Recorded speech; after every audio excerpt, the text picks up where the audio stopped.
राम हे सस हे करना भेद हे राम। दोहरा जी को आखे प्रश्न यह बहु गुर भयो को आप देवे औलाद वह और को उस रही न कहो कित पाप। वाहिगुरु जी का खालसा वाहिगुरु जी की फतेह। राजान राज पान आन पान देवान देव उपमा महान जुग हो जुग अटल चवर छतर तख्त के मालिक दीन दुनिया के वाली साहिब गरीब नवाज धन धन श्री गुरु ग्रंथ साहिब जी महाराज गुरदेव जी की पावन हजूरी अंदर जुड़ बैठी गुरु स्वरूप गुरु खालसा साध संगत जी, आप सरबत संगतां लड़ीवार गुरु का इतिहास श्रवण कर रहे हो। भाई साहब भाई रतन सिंह जी भंगू प्राचीन श्री गुरपंथ प्रकाश ग्रंथ जो खालसे के इतिहास के बाबत उन्हें लिखिया है,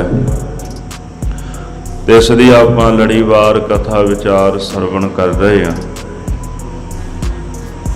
कल का जो प्रकरण सी बाबा गुलाब राय जो आप गुरु बन बैठा सी, गुरु हरगोबिंद साहब जी महाराज उन्हां दी अंश वंश विचों सन। गुरु हरगोबिंद साहब महाराज दे 5 सपुत्र एक बेटी और जेड़ा दूसरा सपुत्र सी बाबा सूरजमल, बाबे सूरजमल का पुत्र सी भाई दीप चंद ते दीप चंद दे अगों 2 पुत्र सन गुलाब राय ते श्याम राय, जिन्हां अमृतपान कीता ते गुलाब सिंह ते श्याम सिंह बन गए। श्याम सिंह उन्हां दा जिक्र भाई साहब ने इस तरह किया है कि जे अगे किते ग्रंथ विच जरूरत होई तो उहदा जिक्र करांगे, पर जिहड़ा गुलाब सिंह सी वो गुरु बन के बह गया आनंदपुर साहब। बहादुर शाह दे नाल मेल होया उसदा, जैसे गुरु साहब आप बहादुर शाह नूं मिलदे सन, जिहड़ा सुलखना मसंद सी इन बिन गुरु तौर तरीके नाल उन्हें बहादुर शाह दे नाल गुलाब राय का मिलाप कराया है। गुलाब राय ने एक औरत नूं 2 पुत्रां दा वर बख्शिश किया है। वो बीबी गुलाब राय दे पास चल के आई, आख्या भी मैनू पुत्र दा वर दिओ, तुसीं लोकां नूं पुत्र दा वर देंदे हो। उन्हें ढोंग करदिआं सारे सिखां दे विच इह गल आखी है कि तेरे भागां विच पुत्र नहीं। वो बीबी कलम दवात लियाई, कहंदी जे उत्थे नहीं लिखिया तो इत्थे लिख दिओ। गुलाब राय बड़ा खुश होया, उन्हें कागज ते लिखिया तेरे घर पुत्र जन्म लएगा, गुरियो उहदा नाम होवेगा। समा पा के बीबी दे घर विच पुत्र ने जन्म लिया, इन्हें उहदा नाम भावनीओ रख दिता। उन्होंने याद आया कि मैनू गुलाब राय ने वर दिता सी, उही चिट्ठी लैके ना वो लिखत लैके आ गई सामने। ते गुलाब राय नू आके कहन लगी तुसी वर दिता सी। गुलाब राय उहदी गोद विच बच्चा वेख के कहंदा भी ये कौन है? आखदी तां भावनीओ है, तुसी तां गुरियो नां लिखिया सी ना। इस तरह गुलाब राय ने फिर उन्होंने वर दिता ते उन्हें छल दे नाल अपने हुनर दे नाल 2 पुत्रां दा जिहड़ा वर है वह प्राप्त कर लिया। इस प्रकार जिहड़ा गुलाब राय सी वो आप गुरु बन के बैठा, उहदा कुछ प्रसंग विशेष आओ प्यार नाल सरवण करिए। मन बिरतियां एकागर करन वास्ते सरबत संगतां जपना करो जी सतनाम श्री वाहे गुरु साहिब जीओ। ਸਤਨਾਮ ਸ਼੍ਰੀ ਵਾਹਿਗੁਰੂ ਸਾਹਿਬ ਜੀਓ। ਦੋਹਰਾ ਜਿਸੋ ਆਖੈ ਪ੍ਰਸ਼ਨ ਯਹ ਬਹੁ ਗੁਰ ਭਇਓ ਸੋ ਆਪ। ਭਾਈ ਸਾਹਿਬ ਭਾਈ ਰਤਨ ਸਿੰਘ ਜੀ ਕਹਿੰਦੇ ਨੇ, ਜੇਕਰ ਕੋਈ ਇਹ ਪ੍ਰਸ਼ਨ ਕਰੇ, ਇਹ ਸਵਾਲ ਕਰੇ ਵੀ ਜਿਹੜਾ ਗੁਲਾਬ ਰਾਏ ਸੀ ਉਹ ਆਪ ਤਾਂ ਗੁਰੂ ਬਣ ਕੇ ਬਹਿ ਗਿਆ ਸੀ, ਆਪ ਉਹ ਗੁਰੂ ਬਣ ਗਿਆ ਸੀ। ਜੈਸੇ ਗੁਰੂ ਸਾਹਿਬ ਜੀ ਤਖਤ ਤੇ ਵਿਰਾਜਮਾਨ ਹੁੰਦੇ ਨੇ ਸਤਿਗੁਰਾਂ ਦੇ ਵਾਂਗੂ, ਇਨ ਬਿਨ ਉਸੇ ਪ੍ਰਕਾਰ ਉਹਨੇ ਭੇਖ ਬਣਾ ਕੇ ਤੇ ਆਪਣੀ ਡੋਂਡੀ ਪਟਵਾਈ ਵੀ ਮੈਂ ਗੁਰੂ ਹਾਂ। ਦੇਵੈ ਔਲਾਦ ਵਹਿ ਹੋਰ ਕੋ ਉਸ ਰਹੀ ਨਾ ਕਹੋ ਤਿਤ ਪਾਪ। ਹੁਣ ਜੇਕਰ ਕੋਈ ਸਵਾਲ ਕਰੇ ਵੀ ਉਹ ਤਾਂ ਲੋਕਾਂ ਨੂੰ ਵਰ ਦਿੰਦਾ ਸੀ ਵੀ ਤੁਹਾਡੇ ਘਰ ਵਿੱਚ ਪੁੱਤਰ ਹੋਵੇਗਾ, ਤੁਹਾਡੇ ਘਰ ਵਿੱਚ ਸੰਤਾਨ ਹੋਵੇਗੀ, ਪਰ ਉਹਦੀ ਆਪਣੀ ਔਲਾਦ ਕਿਉਂ ਨਹੀਂ ਬਚੀ? ਆਪਣੀ ਤਾਂ ਔਲਾਦ ਉਹਦੀ ਖਤਮ ਹੋ ਗਈ। ਜਿਹੜਾ ਦੂਸਰੇ ਨੂੰ ਔਲਾਦ ਦਿੰਦਾ ਸੀ ਉਹਦੀ ਆਪਣੀ ਔਲਾਦ ਜਿਹੜੀ ਨਸ਼ਟ ਹੋ ਗਈ ਤੇ ਉਹਦੇ ਆਪਣੇ ਘਰ ਵਿੱਚ ਕੋਈ ਪੁੱਤਰ ਪੋਤਰਾ ਨਹੀਂ ਬਚਿਆ। ਸੁਨੋ ਅਵਗਿਆ ਉਸ ਕੋ ਕਈ। ਸੋ ਭਾਈ ਰਤਨ ਸਿੰਘ ਜੀ ਕਹਿੰਦੇ ਵੀ ਹੁਣ ਤੁਸੀਂ ਉਹ ਸਵਾਲ ਦਾ ਜਵਾਬ ਸੁਣੋ। ਅਸਲ ਦੇ ਵਿੱਚ ਜਿਹੜਾ ਗੁਲਾਬ ਰਾਏ ਸੀ ਉਹਨੇ ਅਵਗਿਆ ਕੀਤੀ ਗੁਰੂ ਮਹਾਰਾਜ ਦੀ, ਤੇ ਗੁਰੂ ਸਾਹਿਬ ਦੀ ਅਵਗਿਆ ਕਰਨ ਦਾ ਜਿਹੜਾ ਭੈੜਾ ਫਲ ਉਹਨੂੰ ਪ੍ਰਾਪਤ ਹੋਇਆ ਹੈ। ਦਰਬ ਬਹੁਤ ਥੀ ਜਬ ਉਸ ਆਈ। ਜਦੋਂ ਉਹਦੇ ਪਾਸ ਬਹੁਤਾ ਦਰਬ ਧਨ ਆਉਣ ਲੱਗ ਪਿਆ, 18 ਪੁੱਤਰ ਸਨ, ਕਈ ਵਿਆਹੇ ਸਨ, ਕਈ ਨਹੀਂ ਵਿਆਹੇ, ਕੁਝ ਕੁਆਰੇ ਰਹਿ ਗਏ, ਕੁਝ ਵਿਆਹੇ ਗਏ, ਪਰ ਸਭ ਦਾ ਨਾਸ਼ ਹੋ ਗਿਆ। ਹੁਣ ਜਦੋਂ ਇਤਨਾ ਕੁਟੰਬ, ਇਤਨਾ ਵੱਡਾ ਪਰਿਵਾਰ ਸੀ ਤੇ ਮਾਇਆ ਵੀ ਬੜੀ ਪਰਿਵਾਰ ਵਿੱਚ ਆ ਰਹੀ ਸੀ। ਤਬ ਵਹਿ ਬੈਠੋ ਆਨੰਦਪੁਰ ਜਾਏ। ਜਦੋਂ ਬਹੁਤਾ ਧਨ ਆ ਗਿਆ ਤੇ ਹੰਕਾਰ ਵੀ ਆ ਗਿਆ। ਮਾਇਆ ਬੰਦੇ ਦੀ ਬੁੱਧੀ ਭ੍ਰਸ਼ਟ ਕਰ ਦਿੰਦੀ ਹੈ, ਮਾਇਆ ਆਉਂਦੀ ਤੇ ਹੰਕਾਰੀ ਵੀ ਹੋ ਜਾਂਦਾ ਹੈ। ਇਸ ਤਰ੍ਹਾਂ ਸ੍ਰੀ ਅਨੰਦਪੁਰ ਸਾਹਿਬ ਜਾ ਕੇ ਨਾ ਤੇ ਗੁਰੂ ਬਣ ਕੇ ਬਹਿ ਗਿਆ ਹੈ। ਜੋਤੀ ਜਗਾ ਦਸ਼ਮੇਸ਼ ਪਾਤਸ਼ਾਹ। ਜਿਹੜੀ ਜਗ੍ਹਾ ਦਸ਼ਮੇਸ਼ ਪਾਤਸ਼ਾਹ ਗੁਰੂ ਗੋਬਿੰਦ ਸਿੰਘ ਸਾਹਿਬ ਜੀ ਉਸ ਜਗ੍ਹਾ ਤੇ ਜਾ ਕੇ ਬਹਿ ਗਿਆ। ਦਮਦਮਾ ਬਣਿਆ ਸੀ ਮਹਾਰਾਜ ਦਾ, ਜਿਹੜਾ ਤਖਤ ਵਾਲਾ ਸਥਾਨ ਸੀ ਨਾ ਕੇਸਗੜ੍ਹ ਸਾਹਿਬ, ਜਿੱਥੇ ਸਤਿਗੁਰੂ ਆਪ ਬਿਰਾਜਦੇ ਸਨ ਤਖਤ ਲਾ ਕੇ, ਤੇ ਉਸ ਤਖਤ ਵਾਲੀ ਜਗ੍ਹਾ ਤੇ ਜਾ ਕੇ ਤੇ ਆਪਣੀ ਮੰਜੀ ਲਾ ਕੇ ਬਹਿ ਗਿਆ ਹੈ। ਦੋਹਰਾ ਅਦਬ ਕੀਓ ਨਾ ਗੁਲਾਬ ਰਾਏ ਗੁਰ ਜਗਾ ਤੀ ਜੋਏ। ਇਸ ਤਰ੍ਹਾਂ ਸਾਧ ਸੰਗਤ ਜੀ ਜਿਹੜੀ ਸਤਿਗੁਰਾਂ ਦੀ ਜਗ੍ਹਾ ਸੀ, ਮਹਾਰਾਜ ਦਾ ਦਮਦਮਾ ਸੀ, ਗੁਲਾਬ ਰਾਏ ਨੇ ਉਹਦਾ ਅਦਬ ਸਤਕਾਰ ਨਹੀਂ ਕੀਤਾ, ਉਹਦੀ ਸੇਵਾ ਨਹੀਂ ਕੀਤੀ ਹੈ।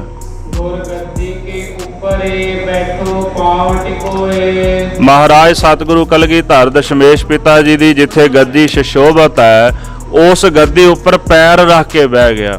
ਜਿਵੇਂ ਕੱਲ ਵੀ ਦਾਸ ਨੇ ਬੇਨਤੀ ਕੀਤੀ ਸੀ, ਜਿਹੜੀ ਮਹਾਰਾਜ ਸਤਿਗੁਰਾਂ ਦਾ ਪਾਵਨ ਪਵਿੱਤਰ ਬਿਰਾਜਮਾਨ ਹੋਣ ਦਾ ਸਥਾਨ ਹੈ ਨਾ ਵੱਡੇ ਸਤਿਗੁਰਾਂ ਦਾ, ਤੇ ਜਦੋਂ ਦੂਜੇ ਸਤਿਗੁਰੂ ਸਾਹਿਬ ਵੀ ਉੱਥੇ ਆਉਂਦੇ ਸਨ ਤੇ ਉਹ ਕਦੇ ਪੈਰ ਨਹੀਂ ਸਨ ਰੱਖਦੇ। ਜਿੱਥੇ ਪਹਿਲੇ ਸਤਿਗੁਰੂ ਬੈਠੇ ਹੁੰਦੇ ਸਨ ਉਹਨਾਂ ਦੇ ਪਾਵਨ ਸਥਾਨ ਦਾ ਉਹ ਮਾਣ ਸਤਿਕਾਰ ਕਰਦੇ ਸਨ, ਅਦਬ ਕਰਦੇ ਸਨ। ਸੋ ਜਿਹੜਾ ਗੁਲਾਬ ਰਾਏ ਸੀ ਉਹ ਸਤਿਗੁਰੂ ਮਹਾਰਾਜ ਦੇ ਪਾਵਨ ਪਵਿੱਤਰ ਸਥਾਨ ਦੇ ਉੱਤੇ ਪੈਰ ਰੱਖ ਕਰਕੇ ਬਹਿ ਗਿਆ ਹੈ। ਟਕੇ ਦੇਨ ਕਰੇ 60,000। ਜਿਹੜਾ ਸ੍ਰੀ ਅਨੰਦਪੁਰ ਸਾਹਿਬ ਜੀ ਦਾ ਸਥਾਨ ਸੀ, ਇਹ ਨਗਰੀ ਸੀ, ਇਹ ਨਗਰੀ ਮਹਾਰਾਜ ਗੁਰੂ ਤੇਗ ਬਹਾਦਰ ਸਾਹਿਬ ਜੀ ਨੇ ਪਹਾੜੀ ਰਾਜੇ ਪਾਸੋਂ ਖਰੀਦੀ ਸੀ। ਮਹਾਰਾਜ ਨੇ ਮਾਇਆ ਦਿੱਤੀ, ਮਾਖੋਂ ਵਾਲੇ ਦਾ ਨਾਮ ਪੈਂਦਾ ਸੀ, ਤੇ ਇਸੇ ਪ੍ਰਕਾਰ ਸਾਧ ਸੰਗਤ ਜੀ ਅਸਥਾਨ ਸਤਿਗੁਰਾਂ ਨੇ ਲਿਆ ਤੇ ਧੰਨ ਗੁਰੂ ਤੇਗ ਬਹਾਦਰ ਸਾਹਿਬ ਜੀ ਦੀ ਖਰੀਦੀ ਹੋਈ ਜ਼ਮੀਨ ਨੂੰ ਇਹਨੇ ਦੁਆਰਾ ਖਰੀਦ ਲਿਆ। ਜਦੋਂ ਕਲਗੀਧਰ ਦਸ਼ਮੇਸ਼ ਪਿਤਾ ਜੀ ਇਸ ਸਥਾਨ ਨੂੰ ਛੱਡ ਕੇ ਗਏ, ਅਨੰਦਪੁਰ ਸਾਹਿਬ ਦਾ ਕਿਲ੍ਹਾ ਛੱਡਿਆ, ਉਸ ਤੋਂ ਬਾਅਦ ਇਹਨਾਂ ਪਹਾੜੀਆਂ ਨੇ ਜ਼ਬਤ ਕਰ ਲਿਆ ਉਹ ਸਾਰਾ ਇਲਾਕਾ। ਤੇ ਜਿਹੜਾ ਇਹ ਗੁਲਾਬ ਰਾਏ ਸੀ, ਇਹਨੂੰ ਮੌਕਾ ਮਿਲ ਗਿਆ, ਇਹਨੇ ਕੀ ਕੀਤਾ ਵੀ 60,000 ਟਕੇ ਜਿਹੜੇ ਸਨ ਉਥੋਂ ਦੇ ਰਾਜਿਆਂ ਨੂੰ ਦੇ ਕਰਕੇ ਤੇ ਇਹ ਜਿਹੜੀ ਜ਼ਮੀਨ ਜਿਹੜੀ ਉਹਨਾਂ ਕੋਲੋਂ ਲੈ ਲਈ ਹੈ। ਲਈ ਘੁਮਾਏ 60 ਚੱਕ ਲਿਖਵਾਰ। ਇਸੇ ਪ੍ਰਕਾਰ ਇਹ ਜਿਹੜਾ ਚੱਕ ਸਥਾਨ ਸੀਗਾ ਅਨੰਦਪੁਰ ਸਾਹਿਬ ਦਾ, 60 ਘੁਮਾ ਕਹਿੰਦੇ ਜਗ੍ਹਾ ਸੀ। ਕਈ ਵਿਦਵਾਨ ਲਿਖਦੇ ਵੀ 60 ਪਿੰਡ ਜਿਹੜੇ ਨੇ ਉਹ ਵੀ ਇਹਦੇ ਇਲਾਕੇ ਦੇ ਵਿੱਚ ਆਉਂਦੇ ਸਨ ਇਸ ਜ਼ਮੀਨ ਵਿੱਚ। ਇਹ 60 ਘੁਮਾ ਦੀ ਜਿਹੜੀ ਜਗ੍ਹਾ ਸੀ ਇਹਨੇ ਰਾਜਿਆਂ ਕੋਲੋਂ ਲੈ ਲਈ ਹੈ। ਜਦੋਂ ਆਨੰਦਪੁਰ ਸਾਹਿਬ ਇਹਨੇ ਪਹਾੜੀ ਰਾਜਿਆਂ ਕੋਲੋਂ ਲੈ ਲਿਆ, ਹੁਣ ਖਰੀਦੀ ਜ਼ਮੀਨ ਖਰੀਦ ਨਹੀਂ ਨਾ ਸਕਦਾ। ਮੰਨ ਲਓ ਵੀ ਜ਼ਮੀਨ ਤੁਹਾਡੀ ਕੋਈ ਕਬਜ਼ਾ ਕਰ ਲਏ ਤੇ ਤੁਸੀਂ ਕਬਜ਼ਾ ਤਾਂ ਛੁਡਾ ਸਕਦੇ ਹੋ, ਹੁਣ ਅਗਲੇ ਨੂੰ ਪੈਸੇ ਦੇ ਕੇ ਆਖੇ ਵੀ ਮੈਂ ਤੇਰੇ ਕੋਲੋਂ ਖਰੀਦ ਲੈਣਾ, ਇਉਂ ਤਾਂ ਨਹੀਂ ਨਾ ਹੁੰਦਾ। ਉਹ ਜ਼ਮੀਨ ਪਹਿਲਾਂ ਹੀ ਆਨੰਦਪੁਰ ਸਾਹਿਬ ਦੀ ਜਿਹੜੀ ਸਤਿਗੁਰੂ ਗੁਰੂ ਤੇਗ ਬਹਾਦਰ ਸਾਹਿਬ ਜੀ ਦੀ ਖਰੀਦੀ ਗੁਰੂ ਘਰ ਦੇ ਨਾਂ ਸੀ, ਤੇ ਉਹਨੂੰ ਇਹਨੇ ਜਾਣ ਬੁੱਝ ਕੇ ਦੁਆਰਾ ਖਰੀਦ ਲਿਆ। ਤੇ ਹੁਣ ਕਹਿਣ ਲੱਗਾ ਵੀ ਇਹ 60 ਘੁਮਾ ਦੀ ਜਿਹੜੀ ਜਗ੍ਹਾ ਇਹ ਮੇਰੀ ਆਪਣੀ ਹੈ। ਤੇ ਗੁਲਾਬ ਰਾਏ ਦੇ ਅੰਦਰ ਬਹੁਤ ਜ਼ਿਆਦਾ ਹੰਕਾਰ ਪੈਦਾ ਹੋ ਗਿਆ ਹੈ। ਹੁਣ ਖਾਲਸਾ ਕਹਿਣ ਲੱਗਾ ਵੀ ਇਹ ਜ਼ਮੀਨ ਦਾ ਤੂੰ ਮਾਲਕ ਕਿਵੇਂ ਹੋ ਗਿਆ? ਜ਼ਮੀਨ ਦੇ ਮਾਲਕ ਗੁਰੂ ਤੇਗ ਬਹਾਦਰ ਸਾਹਿਬ ਜੀ ਨੇ, ਇਹ ਗੁਰੂ ਕੀ ਨਗਰੀ ਨਗਰ ਗੁਰੂ ਗੋਬਿੰਦ ਸਿੰਘ ਮਹਾਰਾਜ ਨੇ ਇੱਥੇ ਵਸਾਇਆ। ਗੁਰੂ ਤੇਗ ਬਹਾਦਰ ਸਾਹਿਬ ਨੇ ਜ਼ਮੀਨ ਖਰੀਦੀ, ਵਸੇਵਾ ਕੀਤਾ, ਘਰ ਬਣਾਏ, ਨਗਰ ਆਰੰਭਿਆ। ਗੁਰੂ ਗੋਬਿੰਦ ਸਿੰਘ ਸਾਹਿਬ ਜੀ ਨੇ ਮਹਾਰਾਜ ਨੇ ਪ੍ਰਫੁੱਲਤ ਕੀਤਾ ਇਹਨੂੰ, ਤੇ ਤੂੰ ਕਿਵੇਂ ਦਾਅਵਾ ਕਰਦਾ ਵੀ ਇਹ ਨਗਰ ਤੇਰਾ? ਦੂਸਰੀ ਗੱਲ, ਤੂੰ ਸਤਿਗੁਰੂ ਮਹਾਰਾਜ ਦੇ ਸਥਾਨ ਤੇ ਪੈਰ ਰੱਖ ਕੇ ਬਹਿਣਾ ਆ, ਗੱਦੀ ਲਾ ਕੇ ਬਹਿ ਜਾਂਦਾ ਵੀ ਮੈਂ ਗੁਰੂ ਆ। ਹੁਣ ਇਸ ਤਰ੍ਹਾਂ ਖਾਲਸੇ ਦੀ ਇਹਦੇ ਨਾਲ ਬਣਦੀ ਨਹੀਂ ਸੀ, ਤੇ ਇਹਨੇ ਖਾਲਸੇ ਨਾਲ ਵੈਰ ਵਿਰੋਧ ਬਣਾ ਲਿਆ ਹੈ। ਜਿੱਥੇ ਜਿੱਥੇ ਸਤਿਗੁਰਾਂ ਦੇ ਸਥਾਨ ਸਨ, ਮਹਾਰਾਜ ਦਸ਼ਮੇਸ਼ ਪਿਤਾ ਜੀ ਆਪ ਬਿਰਾਜਦੇ ਹਨ। ਇਹਨੇ ਉਹ ਸਾਰੇ ਸਥਾਨਾਂ ਤੇ ਆਪਣੀ ਬੈਠਕ ਲਾ ਲਈ, ਭਾਵ ਆਪਣੀ ਬਹਿਣ ਵਾਲੀ ਜਗ੍ਹਾ ਬਣਾ ਲਈ ਹੈ। ਹੁਣ ਖੰਡੇ ਬਾਟੇ ਦੀ ਪੌਲ ਵੀ ਇਹਨੇ ਪ੍ਰਾਪਤ ਨਹੀਂ ਕੀਤੀ, ਬੇਅਮਰਤੀਆ ਹੈ। ਇਸ ਤਰ੍ਹਾਂ ਜਿਹੜਾ ਗੁਲਾਬ ਰਾਏ ਉਹ ਚਰਨ ਪੌਲ ਦੇਣ ਲੱਗ ਪਿਆ ਲੋਕਾਂ ਨੂੰ, ਗੁਰੂ ਬਣ ਗਿਆ। ਮਰਿਆਦਾ ਤਾਂ ਖੰਡੇ ਬਾਟੇ ਦੀ ਪੌਲ ਦੀ ਸੀ, ਪਰ ਇਹਨੇ ਉਹ ਜਿਹੜੀ ਖੰਡੇ ਬਾਟੇ ਦੀ ਪੌਲ ਦੀ ਮਰਿਆਦਾ ਤਿਆਗ ਕੇ ਤੇ ਆਪਣੇ ਚਰਨ ਪੌਲ ਜਿਹੜੇ ਹਨ ਉਹ ਲੋਕਾਂ ਨੂੰ ਦੇਣੇ ਸ਼ੁਰੂ ਕਰ ਦਿੱਤੇ ਹਨ। ਇਸ ਪ੍ਰਕਾਰ ਉਹਦੇ ਕੋਲੋਂ ਅਜਿਹੀ ਘੋਰ ਅਵਗਿਆ ਗੁਰੂ ਨਾਨਕ ਸਾਹਿਬ ਦੇ ਘਰ ਦੀ ਹੋਈ ਹੈ। ਭਾਈ ਰਤਨ ਸਿੰਘ ਜੀ ਕਹਿੰਦੇ ਵੀ ਉਹ ਮੈਂ ਸਾਰੀ ਗੱਲ ਸਾਰੀ ਕਥਾ ਭਾਈ ਇੱਥੇ ਲਿਖ ਦਿੰਦਾ ਹਾਂ। ਜਦੋਂ ਗੁਰੂ ਗੋਬਿੰਦ ਸਿੰਘ ਸਾਹਿਬ ਜੀ ਮਹਾਰਾਜ ਨੇ ਸ੍ਰੀ ਆਨੰਦਪੁਰ ਸਾਹਿਬ ਤਿਆਗਿਆ, ਸਤਿਗੁਰੂ ਮੁੜ ਕੇ ਆਨੰਦਪੁਰ ਸਾਹਿਬ ਨਹੀਂ ਆਏ। ਕਲਗੀਧਰ ਜੀ ਆਨੰਦਪੁਰ ਸਾਹਿਬ ਤੋਂ ਚੱਲ ਕੇ ਸਤਿਗੁਰੂ ਰੋਪੜ ਨੂੰ ਰੁਖ ਕਰਦੇ ਨੇ, ਚਮਕੌਰ ਸਾਹਿਬ, ਫਿਰ ਚਮਕੌਰ ਸਾਹਿਬ ਤੋਂ ਮਾਛੀਵਾੜੇ ਦੇ ਜੰਗਲਾਂ ਤੋਂ ਹੁੰਦੇ ਗੁਲਾਬੇ ਪੰਜਾਬੇ ਕੋਲ, ਇਸ ਤਰ੍ਹਾਂ ਮਾਲਵੇ ਦੇ ਇਲਾਕੇ ਤੋਂ ਵਿਚਰਦਿਆਂ ਮਹਾਰਾਜ ਸ੍ਰੀ ਹਜੂਰ ਸਾਹਿਬ ਚਲੇ ਗਏ, ਤੇ ਉੱਥੇ ਜਾ ਕੇ ਸਤਿਗੁਰੂ ਜੀ ਲਈ ਸੱਚਖੰਡ ਪਿਆਨਾ ਕਰ ਗਏ ਕਲਗੀਧਰ ਜੀ। ਤੇ ਗੁਰੂ ਗ੍ਰੰਥ ਸਾਹਿਬ ਮਹਾਰਾਜ ਨੂੰ ਗੁਰਤਾ ਗੱਦੀ ਸਤਿਗੁਰਾਂ ਨੇ ਬਖਸ਼ਿਸ਼ ਕੀਤੀ ਹੈ। ਜਦੋਂ ਕਲਗੀਧਰ ਦਸ਼ਮੇਸ਼ ਪਿਤਾ ਜੀ ਨੇ ਆਨੰਦਪੁਰ ਸਾਹਿਬ ਤਿਆਗਿਆ, ਮੁੜ ਕੇ ਆਨੰਦਪੁਰ ਸਾਹਿਬ ਨਹੀਂ ਆਏ ਹਨ। ਤੇ ਹੁਣ ਜਦੋਂ ਇੰਨੇ ਸਮੇਂ ਤੋਂ ਘੇਰਾ ਪਿਆ ਸੀ, ਤੁਰਕਾਂ ਨਾਲ ਜੰਗ ਚੱਲਦਾ ਸੀ, ਉੱਥੇ ਰਹਿੰਦਾ ਵੀ ਕੋਈ ਨਹੀਂ ਸੀਗਾ। ਘੇਰਾ ਸੀ ਨਾ 4 ਚੁਫੇਰੇ, ਤੇ ਡਰਦਾ ਮਾਰਾ ਉੱਥੇ ਰਹਿੰਦਾ ਕੋਈ ਨਹੀਂ ਸੀ, ਤੇ ਬਹੁਤੀ ਵਸੋਂ ਨਹੀਂ ਸੀ। ਉੱਥੇ ਇੱਕ ਉਦਾਸੀ ਰਹਿੰਦਾ ਸੀ ਜਿਹਦਾ ਨਾਮ ਸੰਤ ਗੁਰਬਖਸ਼ ਹੈ। ਜਿਸ ਜਗ੍ਹਾ ਤੇ ਗੁਰੂ ਤੇਗ ਬਹਾਦਰ ਸਾਹਿਬ ਜੀ ਦਾ ਸਥਾਨ ਹੈ ਨਾ, ਜਿੱਥੇ ਸਤਿਗੁਰਾਂ ਨੇ ਗੁਰੂ ਤੇਗ ਬਹਾਦਰ ਸਾਹਿਬ ਜੀ ਦੇ ਸੀਸ ਦਾ ਸੰਸਕਾਰ ਕੀਤਾ ਸੀਗਾ। ਤੇ ਕਲਗੀਧਰ ਦਸ਼ਮੇਸ਼ ਪਿਤਾ ਜੀ ਜਦੋਂ ਜਾਣ ਲੱਗੇ, ਤੇ ਜਾਂਦੇ ਵਕਤ ਗੁਰਬਖਸ਼ ਉਦਾਸੀ ਨੂੰ ਕਹਿ ਗਏ ਕਿ ਆਨੰਦਪੁਰ ਸਾਹਿਬ ਦੀ ਸੇਵਾ ਸੰਭਾਲ ਤੁਸਾਂ ਕਰਨੀ ਹੈ। ਗੁਰੂ ਤੇਗ ਬਹਾਦਰ ਸਾਹਿਬ ਜੀ ਦੇ ਪਾਵਨ ਪਵਿੱਤਰ ਸਥਾਨ ਤੇ ਰੋਜ਼ ਦੀਪ ਜਗਾਉਣਾ ਹੈ। ਆ ਜਿਹੜੇ ਆਖਦੇ ਨਾ ਅੱਜ ਕੱਲ੍ਹ ਵੀ ਜੋਤ ਨਹੀਂ ਲਾਣੀ ਚਾਹੀਦੀ, ਇਤਿਹਾਸ ਵਿੱਚ ਇਤਨੀਆਂ ਬਹੁਤ ਸਾਰੀਆਂ ਜਿਹੜੀਆਂ ਐਗਜ਼ਾਮਪਲਾਂ ਉਦਾਹਰਨਾਂ ਆਉਂਦੀਆਂ ਨੇ ਜਿਨ੍ਹਾਂ ਦਾ ਅੰਤ ਨਹੀਂ। ਆਖਿਆ ਜੀ ਦੀਵਾ ਨਹੀਂ ਬਾਲਣਾ, ਤੁਹਾਨੂੰ ਚੱਕ ਮਾਰਦਾ ਦੀਵਾ, ਵੀ ਤੁਹਾਨੂੰ ਅਲਰਜੀ ਹੁੰਦੀ ਦੀਵੇ ਤੋਂ, ਵੀ ਦੀਵਾ ਨਹੀਂ ਬਾਲਣਾ, ਜੋਤ ਨਹੀਂ ਬਾਲਣੀ। ਉਂਝ ਭਾਵੇਂ ਮੜੀਆਂ ਦੇ ਵਿੱਚ ਜਾ ਜਾ ਕੇ ਸਿਰ ਖੁਭਾ ਕੇ ਉੱਥੇ ਦੀਵੇ ਬਾਲਦੇ ਹੋਣ, ਤੇ ਜਿਹੜੀ ਜੋਤ ਗੁਰਦੁਆਰੇ ਲੱਗੀ ਹੁੰਦੀ ਆ ਉਹ ਜ਼ਿਆਦੀ ਚੱਕ ਵੱਢਦੀ ਇਹਨਾਂ ਨੂੰ। ਆਖੇ ਜੀ ਬ੍ਰਾਹਮਣਵਾਦ ਹੈ, ਤੇ ਬ੍ਰਾਹਮਣ ਦੇ ਘਰ ਵਿੱਚ ਕਿਹੜਾ ਕੱਲੀ ਦੀਵਾ ਜਗਦਾ, ਉਹਦੇ ਘਰ ਵਿੱਚ ਕਿਹੜਾ ਕੱਲੀ ਜੋਤ ਜਗਦੀ ਹੈ? ਅੱਗ ਤਾਂ ਸਾਰਿਆਂ ਦੀ ਸਾਂਝੀ ਹੈ। ਇਹ ਉਹੀ ਅਗਨ ਹੈ ਨਾ ਜਿਹਨੂੰ ਮਹਾਰਾਜ ਨੇ ਆਸਾ ਦੀ ਵਾਰ ਦੇ ਵਿੱਚ ਦੇਵਤਾ ਆਖਿਆ। ਇਹ ਉਹੀ ਅਗਨ ਹੈ ਜਿਹੜੀ ਤੁਹਾਡੇ ਘਰ ਦਾ ਪ੍ਰਸ਼ਾਦਾ ਬਣਾਉਂਦੀ ਹੈ। ਇਹ ਉਹੀ ਜਠਰ ਅਗਨ ਹੈ ਜਿਸ ਜਠਰ ਅਗਨੀ ਨੇ ਪੇਟ ਦੇ ਵਿੱਚ ਸਾਡਾ ਭੋਜਨ ਹਜਮ ਕੀਤਾ ਹੈ, ਜੋ ਸਾਡੇ ਸਰੀਰ ਦੇ ਅੰਦਰ ਦਾ ਬੈਲੈਂਸ ਮੇਨਟੇਨ ਕਰਕੇ ਰੱਖਦਾ, ਟੈਂਪਰੇਚਰ ਜਿਹੜਾ ਸਾਡਾ ਅੰਦਰ ਰਹਿੰਦਾ ਹੈ, ਉਹੀ ਜਠਰ ਅਗਨ ਹੈ ਨਾ। ਇਹ ਉਹਦੇ ਵਿੱਚ ਹੈ, ਸਾਡੇ ਵਿੱਚ ਵੀ ਹੈ। ਆਖਦੇ ਨੇ ਜੀ ਨਾਰੀਅਲ ਕਿਉਂ ਰੱਖਿਆ ਜਾਂਦਾ ਵੀ ਬ੍ਰਾਹਮਣਾਂ ਦਾ, ਉਹ ਕਿਹੜਾ ਉਹਨਾਂ ਦੇ ਗਿੱਟਿਆਂ ਨਾਲ ਬੰਨਿਆ ਹੋਇਆ ਵੀ ਉਹਨਾਂ ਦਾ ਹੈ। ਫਲ ਤਾਂ ਸਾਰਿਆਂ ਦਾ ਸਾਂਝ ਹੈ ਨਾ, ਹੋਰ ਫਲ ਵੀ ਖਾਂਦੇ ਆ ਤੇ ਉਹ ਵੀ ਖਾਂਦੇ ਨੇ ਤੇ ਅਸੀਂ ਵੀ ਖਾਂਦੇ ਆ। ਐਵੇਂ ਬਿਨਾਂ ਗੱਲ ਤੋਂ ਦੂਜੇ ਦੇ ਧਰਮ ਦੇ ਉੱਤੇ ਕੀਮਤੂ ਪਰੰਤੂ ਕਰਕੇ, ਚੋਟ ਕਰਕੇ ਤੇ ਆਪਣੀ ਵਡਿਆਈ ਕਰੀ ਜਾਣੀ, ਅਸੀਂ ਵੱਡੇ ਆ। ਭਾਈ ਸੰਸਾਰ ਦੇ ਵਿੱਚ ਬਹੁਤ ਕੁਝ ਪਰਮੇਸ਼ਰ ਨੇ ਸਰਬ ਸਾਂਝਾ ਬਣਾਇਆ ਹੋਇਆ। ਦਾਵਾ ਨਹੀਂ ਹੁੰਦਾ ਕਿਸੇ ਚੀਜ਼ ਤੇ ਵੀ ਆਹ ਚੀਜ਼ ਸਾਡੀ ਹੈ। ਕੱਲ ਨੂੰ ਤਾਂ ਅਸੀਂ ਰੱਬ ਤੇ ਵੀ ਦਾਵਾ ਕਰਾਂਗੇ ਵੀ ਰੱਬ ਸਾਡਾ ਹੈ। ਮਹਾਰਾਜ ਕਹਿੰਦੇ ਤੂੰ ਸਾਂਝਾ ਸਾਹਿਬ ਬਾਪ ਹਮਾਰਾ। ਕੱਲ ਤਾਂ ਫਿਰ ਅਸੀਂ ਵੀ ਇਸ ਪਾਸੇ ਆ ਜਾਵਾਂਗੇ ਨਾ ਵੀ ਰੱਬ ਵੀ ਸਾਡਾ ਹੈ, ਵੀ ਆ ਜਿਹੜਾ ਬ੍ਰਾਹਮਣਾਂ ਦਾ ਰੱਬ ਹੈ। ਫਿਰ ਜਾਂ ਤਾਂ ਫਿਰ ਅਸੀਂ ਇਧਰੋਂ ਮੁਨਕਰ ਹੋ ਜਾਵਾਂਗੇ, ਬ੍ਰਾਹਮਣਾਂ ਦਾ ਸਾਡਾ ਨਹੀਂ ਹੈਗਾ, ਤੇ ਜਾਂ ਕਵਾਂਗੇ ਵੀ ਇਹ ਸਾਡਾ ਹੈ, ਉਹਨਾਂ ਦਾ ਨਹੀਂ ਹੋ ਸਕਦਾ। ਨਹੀਂ, ਮਹਾਰਾਜ ਕਹਿੰਦੇ ਵੀ ਉਹ ਸਰਬ ਸਾਂਝਾ ਹੈ। ਦਾਸ ਦਾ ਕਹਿਣ ਤੋਂ ਭਾਵ ਹੈ ਵੀ ਜਿਹੜੀ ਜੋਤ ਲਾਉਣੀ ਇਹਦੀ ਮਰਿਆਦਾ ਪੁਰਾਤਨ ਸਮੇਂ ਤੋਂ ਚੱਲੀ ਆਉਂਦੀ ਹੈ ਗੁਰੂ ਨਾਨਕ ਸਾਹਿਬ ਜੀ ਦੇ ਘਰ ਦੇ ਵਿੱਚ। ਤੇ ਧੰਨ ਗੁਰੂ ਹਰਗੋਬਿੰਦ ਸਾਹਿਬ ਜੀ ਦਾ ਇੱਕ ਪ੍ਰਸੰਗ ਆਉਂਦਾ ਹੈ, ਕੇਵਲ ਉਦਾਹਰਨ ਮਾਤਰ ਮੈਂ ਸਰਵਣ ਕਰਾ ਦਿਆਂ। ਇੱਕ ਨੇਤਰਹੀਣ ਪੁਰਸ਼ ਸੀਗਾ ਤੇ ਪਿੰਗਲਾ ਵੀ ਸੀ ਉਹ। ਸਤਿਗੁਰੂ ਇੱਕ ਨਗਰ ਦੇ ਵਿੱਚ ਗਏ ਜਦੋਂ, ਤੇ ਸਾਧ ਸੰਗਤ ਜੀ ਸਤਿਗੁਰਾਂ ਦੇ ਦਰਸ਼ਨ ਕਰਨ ਵਾਸਤੇ ਜਦੋਂ ਆਇਆ ਤੇ ਸਿੱਖਾਂ ਨੂੰ ਕਹਿੰਦਾ ਵੀ ਮੇਰੇ ਨਾਲ ਚੱਲੋ, ਮੈਨੂੰ ਫੜ ਕੇ ਮਹਾਰਾਜ ਦੇ ਦਰਸ਼ਨ ਕਰਾ ਦਿਓ। ਸਤਿਗੁਰਾਂ ਦੇ ਦਰਬਾਰ ਵਿੱਚ ਆਇਆ। ਕਵੀ ਸੰਤੋਖ ਸਿੰਘ ਲਿਖਦੇ ਵੀ ਜੋੜਾ ਲੱਭਣ ਲੱਗਾ ਮਹਾਰਾਜ ਦਾ, ਵੀ ਜੋੜਾ ਕਿੱਥੇ ਹੈ। ਹੱਥ ਮਾਰਦਿਆਂ ਮਾਰਦਿਆਂ ਸਤਿਗੁਰਾਂ ਦੇ ਜੋੜੇ ਤੇ ਜਦੋਂ ਹੱਥ ਲੱਗਿਆ ਤੇ ਚਰਨ ਧੂੜ ਲੈ ਲਈ। ਅੱਛਾ, ਜਿਹੜੇ ਆ ਨਾਰੀਅਲ ਦੀ ਨਿੰਦਿਆ ਕਰਦੇ ਨਾ ਵੀ ਨਾਰੀਅਲ 5 ਪੈਸੇ ਨਾਰੀਅਲ ਮਹਾਰਾਜ ਨੇ ਨਹੀਂ ਰੱਖੇ ਵੀ ਇਹ ਬ੍ਰਾਹਮਣਾਂ ਦਾ ਹੈ, ਜੋਤ ਦੀ ਨਿੰਦਿਆ ਕਰੀ ਜਾਂਦੇ ਵੀ ਬ੍ਰਾਹਮਣਾਂ ਦੀ ਹੈ, ਉਹ ਇਹਦੀ ਚਰਨ ਧੂੜ ਦੀ ਵੀ ਨਿੰਦਿਆ ਕਰਦੇ ਨੇ।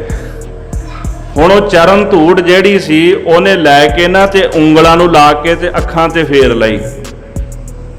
ਤੇ ਗੁਰੂ ਹਰਗੋਬਿੰਦ ਸਾਹਿਬ ਮਹਾਰਾਜ ਦੀ ਇਹੋ ਜਿਹੀ ਬਖਸ਼ਿਸ਼ ਹੋਈ ਕਿ ਉਹ ਨੇਤਰਹੀਣ ਸੀ ਤੇ ਨੇਤਰ ਪ੍ਰਾਪਤ ਹੋ ਗਏ ਉਹਨੂੰ। ਇਹ ਸਤਿਗੁਰਾਂ ਦੀ ਕਰਾਮਾਤ ਹੈ। ਕਰਾਮਾਤ ਕਿਹਨੂੰ ਕਹਿੰਦੇ ਨੇ? ਨਾਨਕ ਸਾ ਕਰਮਾਤ ਸਾਹਿਬ ਤੁਠੈ ਜੋ ਮਿਲੈ।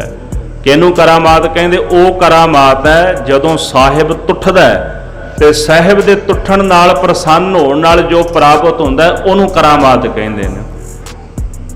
ਤੇ ਸਤਿਗੁਰੂ ਜਦੋਂ ਤੁੱਠ ਪੈਂਦੇ ਨੇ ਤੇ ਫਿਰ ਤਾਂ ਰੀਠੇ ਵੀ ਮਿੱਠੇ ਕਰ ਦਿੰਦੇ ਨੇ। ਉਹ ਕਰਾਮਾਤ ਹੈ, ਗੁਰੂ ਦੀ ਬਖਸ਼ਿਸ਼ ਹੈ। ਅਸੀਂ ਉਹਨੂੰ ਚਮਤਕਾਰ ਨਹੀਂ ਕਹਿ ਸਕਦੇ, ਉਹ ਗੁਰੂ ਕੀ ਬਖਸ਼ਿਸ਼ ਹੈ, ਦਇਆ ਹੈ। ਜਦੋਂ ਮਹਾਰਾਜ ਬਖਸ਼ਿਸ਼ ਦੇ ਘਰ ਦੇ ਵਿੱਚ ਆ ਜਾਂਦੇ ਨੇ ਫਿਰ ਇਹੋ ਜਿਹੇ ਬੜੇ ਕੌਤਕ ਵਰਤਾਉਂਦੇ ਨੇ, ਜਿੱਥੇ ਲੋੜ ਪੈਂਦੀ ਕਰਾਮਾਤ ਵਿਖਾਉਂਦੇ ਵੀ ਨੇ।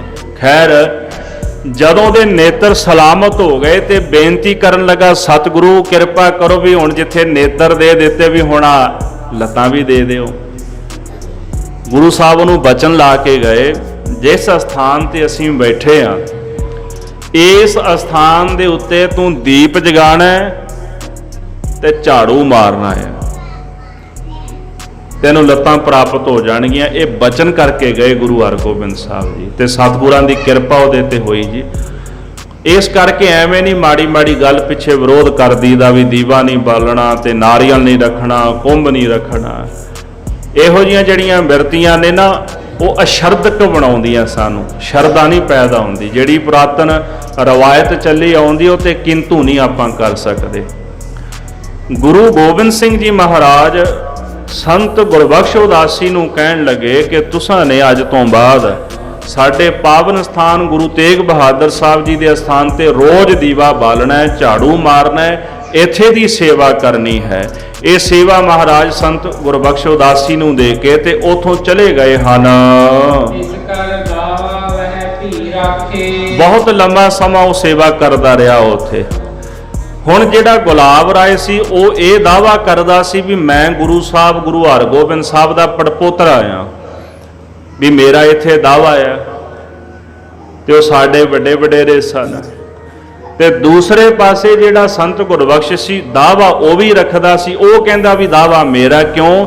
ਇਸ ਸਥਾਨ ਦੀ ਸੇਵਾ ਮਹਾਰਾਜ ਮੈਨੂੰ ਦੇ ਕੇ ਗਏ ਨੇ, ਮੈਂ ਗੁਰੂ ਨਹੀਂ ਬਣਨਾ ਪਰ ਖਿਦਮਤਦਾਰ ਬਣ ਕੇ ਰਹਿਣਾ, ਇਸ ਕਰਕੇ ਇੱਥੇ ਦਾਵਾ ਮੇਰਾ, ਮੈਂ ਸੇਵਾ ਕਰਦਾ ਹਾਂ।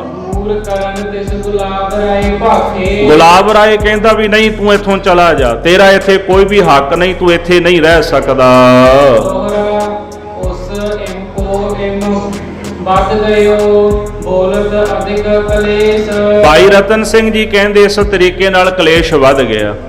ਗੁਲਾਬ ਰਾਏ ਆਖੇ ਵੀ ਤੂੰ ਇੱਥੋਂ ਤੁਰ ਜਾ। ਗੁਰਬਖਸ਼ ਉਦਾਸੀ ਆਖੇ ਨਹੀਂ, ਇਹ ਸਥਾਨ ਗੁਰੂ ਸਾਹਿਬ ਜੀ ਦਾ, ਮੈਨੂੰ ਉਹ ਸੇਵਾ ਦੇ ਕੇ ਗਏ, ਜਿੰਨੀ ਦੇਰ ਮੇਰੇ ਵਿੱਚ ਪ੍ਰਾਣ ਨੇ ਮੈਂ ਸੇਵਾ ਨਿਭਾਉਣੀ ਹੈ। ਤੇ ਗੁਰਬਖਸ਼ ਜਿਹੜਾ ਸੀ ਉਹ ਸੇਵਾ ਨਹੀਂ ਸੀ ਛੱਡਦਾ ਤੇ ਗੁਲਾਬ ਰਾਏ ਆਪਣਾ ਹੱਕ ਨਹੀਂ ਸੀ ਛੱਡਦਾ। ਇਸ ਤਰ੍ਹਾਂ ਆਪਸ ਵਿੱਚ ਕਲੇਸ਼ ਵੱਧ ਗਿਆ ਹੈ। ਉਹ ਕਰੈ ਦਾਵੋ ਗੁਰ ਥਾਨ ਕੋ ਵਹਿ ਕਹਿ ਲਿਓ ਮੁੱਲ ਦੇਸ਼। ਸੰਤ ਗੁਰਬਖਸ਼ ਉਦਾਸੀ ਇਹ ਦਾਵਾ ਕਰਦਾ ਸੀ ਇਹ ਮਹਾਰਾਜ ਦਾ ਸਥਾਨ ਤੇ ਮੈਨੂੰ ਸੇਵਾ ਮਿਲੀ ਹੈ। ਤੇ ਜਿਹੜਾ ਗੁਲਾਬ ਰਾਏ ਸੀ ਕਹਿ ਲਿਓ ਮੁੱਲ ਦੇਸ਼, ਉਹ ਕਹਿੰਦਾ ਵੀ ਮੈਂ ਦੇਸ਼ ਮੁੱਲ ਲੈ ਲਿਆ, ਮੈਂ 60,000 ਟਕੇ ਦਿੱਤੇ ਪਹਾੜੀਆਂ ਨੂੰ, ਦੇਸ਼ ਮੇਰਾ, ਮੇਰੀ ਮਲਕੀਅਤ ਹੈ, ਤੂੰ ਕੌਣ ਹੁੰਦਾ ਇੱਥੇ ਸੇਵਾ ਕਰਨ ਵਾਲਾ। ਪੌੜੀ ਸਿੱਖਾਂ ਪੁੱਤਾਂ ਭਾਈਆਂ ਭਾਉ ਇੱਕੋ ਜਿਹਾ। ਅਸਲ ਵਿੱਚ ਸੰਤ ਗੁਰਬਖਸ਼ ਇਹ ਗੱਲ ਕਹਿਣ ਲੱਗੇ। ਪੌੜੀ ਆਉਂਦੀ ਹੈ ਗੁਰੂ ਗ੍ਰੰਥ ਸਾਹਿਬ ਮਹਾਰਾਜ ਜੀ ਅੰਦਰ ਵਾਰ ਦੇ ਵਿੱਚ, ਗੁਰਸਿੱਖਾਂ ਇੱਕੋ ਪਿਆਰ, ਗੁਰਮਿੱਤਾ ਪੁੱਤਾ ਭਾਈਆ। ਗੁਰਸਿੱਖਾਂ ਦਾ ਸਤਿਗੁਰਾਂ ਦੇ ਨਾਲ ਪ੍ਰੇਮ ਹੈ। ਗੁਰੂ ਕੇ ਸਿੱਖ ਨੇ ਜੈਸਾ ਪਿਆਰ ਗੁਰੂ ਸਾਹਿਬ ਜੀ ਦਾ, ਗੁਰਮਿੱਤਾ ਪੁੱਤਾ ਭਾਈਆ, ਭਾਈਆ ਭਾਈਆਂ ਨਹੀਂ ਕਹਿਣਾ, ਸ਼ੁੱਧ ਪਾਠ ਭਾਈਆ। ਜਿਹੋ ਜਿਹਾ ਪ੍ਰੇਮ ਗੁਰੂ ਸਾਹਿਬ ਦਾ ਮਿੱਤਾ ਮਿੱਤਰਾਂ ਨਾਲ, ਆਪਣੇ ਨਾਲ, ਪੁੱਤਾ ਪੁੱਤਰਾਂ ਦੇ ਨਾਲ ਪ੍ਰੇਮ ਹੈ, ਭਾਈਆ ਭਰਾਵਾਂ ਨਾਲ ਪ੍ਰੇਮ ਹੈ, ਉਹੋ ਜਿਹਾ ਪ੍ਰੇਮ ਗੁਰਸਿੱਖਾਂ ਇੱਕੋ ਪਿਆਰ, ਉਹੋ ਜਿਹਾ ਗੁਰਸਿੱਖਾਂ ਨਾਲ ਵੀ ਮਹਾਰਾਜ ਦਾ ਪ੍ਰੇਮ ਹੈ। ਫਰਕ ਨਹੀਂ ਰੱਖਦੇ ਵੀ ਇਹ ਮੇਰਾ ਭਰਾ ਹੈ, ਇਹਦੇ ਨਾਲ ਪਿਆਰ ਜ਼ਿਆਦਾ ਹੈ, ਪੁੱਤਰਾਂ ਨਾਲ ਪਿਆਰ ਜ਼ਿਆਦਾ ਹੈ। ਗੁਰੂ ਸਾਹਿਬ ਦਾ ਗੁਰਸਿੱਖਾਂ ਨਾਲ ਵੀ ਉਤਨਾ ਹੀ ਪ੍ਰੇਮ ਹੈ ਜਿਤਨਾ ਪੁੱਤਰਾਂ ਭਰਾਵਾਂ ਨਾਲ, ਮਿੱਤਰਾਂ ਦੇ ਨਾਲ ਹੈ। ਫਰਕ ਨਹੀਂ ਕਰਦੇ ਕਿਸੇ ਵਿੱਚ। ਸਿੱਖਾਂ ਪੁੱਤਾਂ ਭਾਈਆਂ ਭਾਓ ਇੱਕੋ ਜਿਹਾ, ਭਾਵੇਂ ਕੋਈ ਗੁਰੂ ਕਾ ਸਿੱਖ ਹੈ, ਭਾਵੇਂ ਪੁੱਤਰ ਹੈ, ਭਾਵੇਂ ਭਰਾ ਹੈ, ਸਤਿਗੁਰੂ ਮਹਾਰਾਜ ਦਾ ਸਾਰਿਆਂ ਨਾਲ ਇੱਕੋ ਜਿਹਾ ਪ੍ਰੇਮ ਹੈ। ਸੰਤ ਗੁਰਬਖਸ਼ਿਓ ਆਖਦਾ ਮੈਂ ਦਾਵਾ ਇਹ। ਸੰਤ ਗੁਰਬਖਸ਼ ਕਹਿਣ ਲੱਗੇ ਗੁਲਾਬ ਰਾਏ ਜੇ ਤੂੰ ਇਹ ਦਾਵਾ ਕਰੇ ਮੇਰੀ ਜ਼ਮੀਨ ਤੇ ਮੈਂ ਗੁਰੂ ਸਾਹਿਬ ਦੀ ਅੰਸ਼ ਬੰਸ ਵਿੱਚੋਂ ਆ, ਇਹਦਾ ਮਤਲਬ ਇਹ ਨਹੀਂ ਵੀ ਤੂੰ ਵੱਡਾ ਬਣ ਗਿਆ, ਤੂੰ ਇੱਥੋਂ ਆ ਕੇ ਦਾਵਾ ਕਰੇ। ਮਹਾਰਾਜ ਜਿੰਨਾ ਪ੍ਰੇਮ ਤੈਨੂੰ ਕਰਦੇ ਉਹਨਾਂ ਮੈਨੂੰ ਵੀ ਕਰਦੇ ਨੇ, ਮੈਂ ਵੀ ਗੁਰੂ ਕਾ ਸਿੱਖ ਹਾਂ। ਹਾਂਜੀ ਵਹਿ ਦੋ ਕਰੈ। ਇਸ ਤਰ੍ਹਾਂ ਦੋਨੇ ਜਾਣੇ ਆਪਸ ਵਿੱਚ ਹਰ ਰੋਜ਼ ਖਹਿੰਦੇ ਹਨ,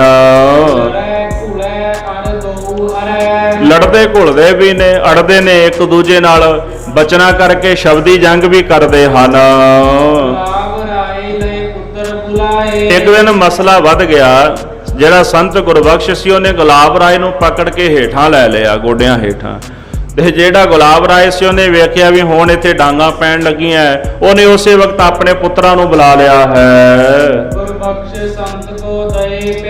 ਗੁਲਾਬ ਰਾਏ ਨੇ ਆਪਣੇ ਪੁੱਤਰ ਸੰਤ ਗੁਰਬਖਸ਼ ਦੇ ਦਿਵਾਲੇ ਕਰ ਦਿੱਤੇ ਹਨ।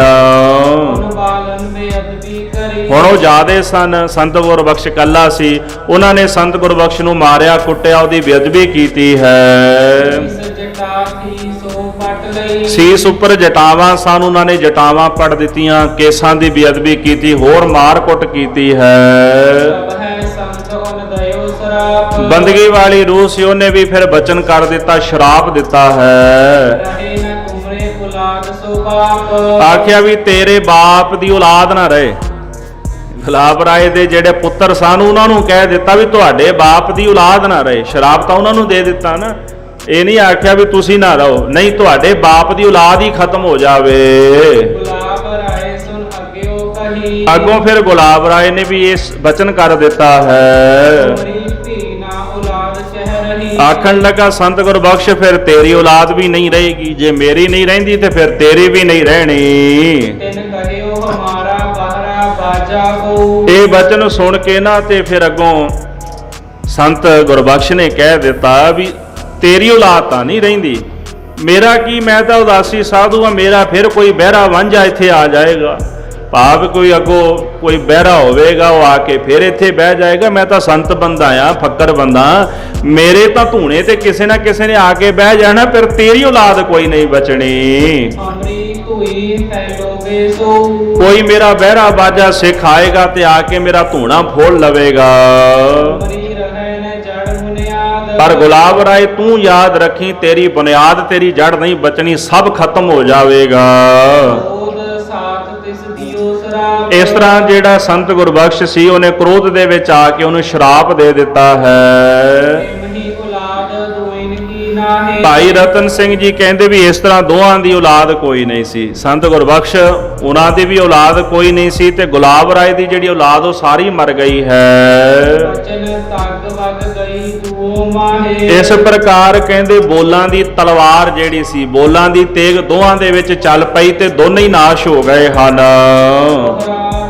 ਹੀਰੇ ਬੇਚੇ ਹੀਰ ਜਿਮ ਲੋਹੋ ਲੋਹ ਕਟਾਏ। ਜੈਸੇ ਹੀਰਾ ਜਿਹੜਾ ਹੀਰੇ ਨੂੰ ਵਿੰਨਦਾ ਹੈ, ਹੀਰਾ ਹੀਰੇ ਨੂੰ ਕੱਟਣ ਦੇ ਕੰਮ ਆਉਂਦਾ ਹੈ ਤੇ ਜਿਹੜਾ ਲੋਹਾ ਲੋਹੇ ਨੂੰ ਕੱਟਣ ਦੇ ਕੰਮ ਆਉਂਦਾ ਹੈ। ਤਿਮ ਦੋ ਇਨਕੇ ਵਿੱਚ ਵਗੀ ਖਾਲੀ ਗਈ ਨਾ ਗਾਏ। ਇਨ ਬਿਨ ਇਸੇ ਪ੍ਰਕਾਰ ਦੋਹਾਂ ਦੇ ਵਿੱਚ ਸ਼ਬਦੀ ਜੰਗ ਹੋ ਗਈ, ਸ਼ਰਾਪ ਦੇ ਦਿੱਤੇ ਇੱਕ ਦੂਜੇ ਨੂੰ ਤੇ ਵਾਰ ਕਿਸੇ ਦਾ ਵੀ ਖਾਲੀ ਨਾ ਗਿਆ। ਜੋ ਗੁਲਾਬ ਰਾਏ ਨੇ ਕਿਹਾ ਉਹ ਵੀ ਸੱਚ ਹੋ ਗਿਆ ਤੇ ਜੋ ਸੰਤ ਗੁਰਬਖਸ਼ ਨੇ ਆਖਿਆ ਉਹ ਵੀ ਸੱਚ ਹੋ ਗਿਆ ਹੈ। ਗੁਰਬਖਸ਼ ਤੂੰ ਫੇਰ ਰਾਏਪੁਰ ਅਹੈ ਪਤਾਲਪੁਰੀ ਗੁਲਾਬ ਰਾਏ। ਸਾਧ ਸੰਗਤ ਜੀ ਕਹਿੰਦੇ ਜਿਹੜਾ ਗੁਰਬਖਸ਼ ਸੰਤ ਸੀਗਾ ਇਹ ਫਿਰ ਰਾਏਪੁਰ ਉੱਥੇ ਰਹਿੰਦਾ ਸੀਗਾ।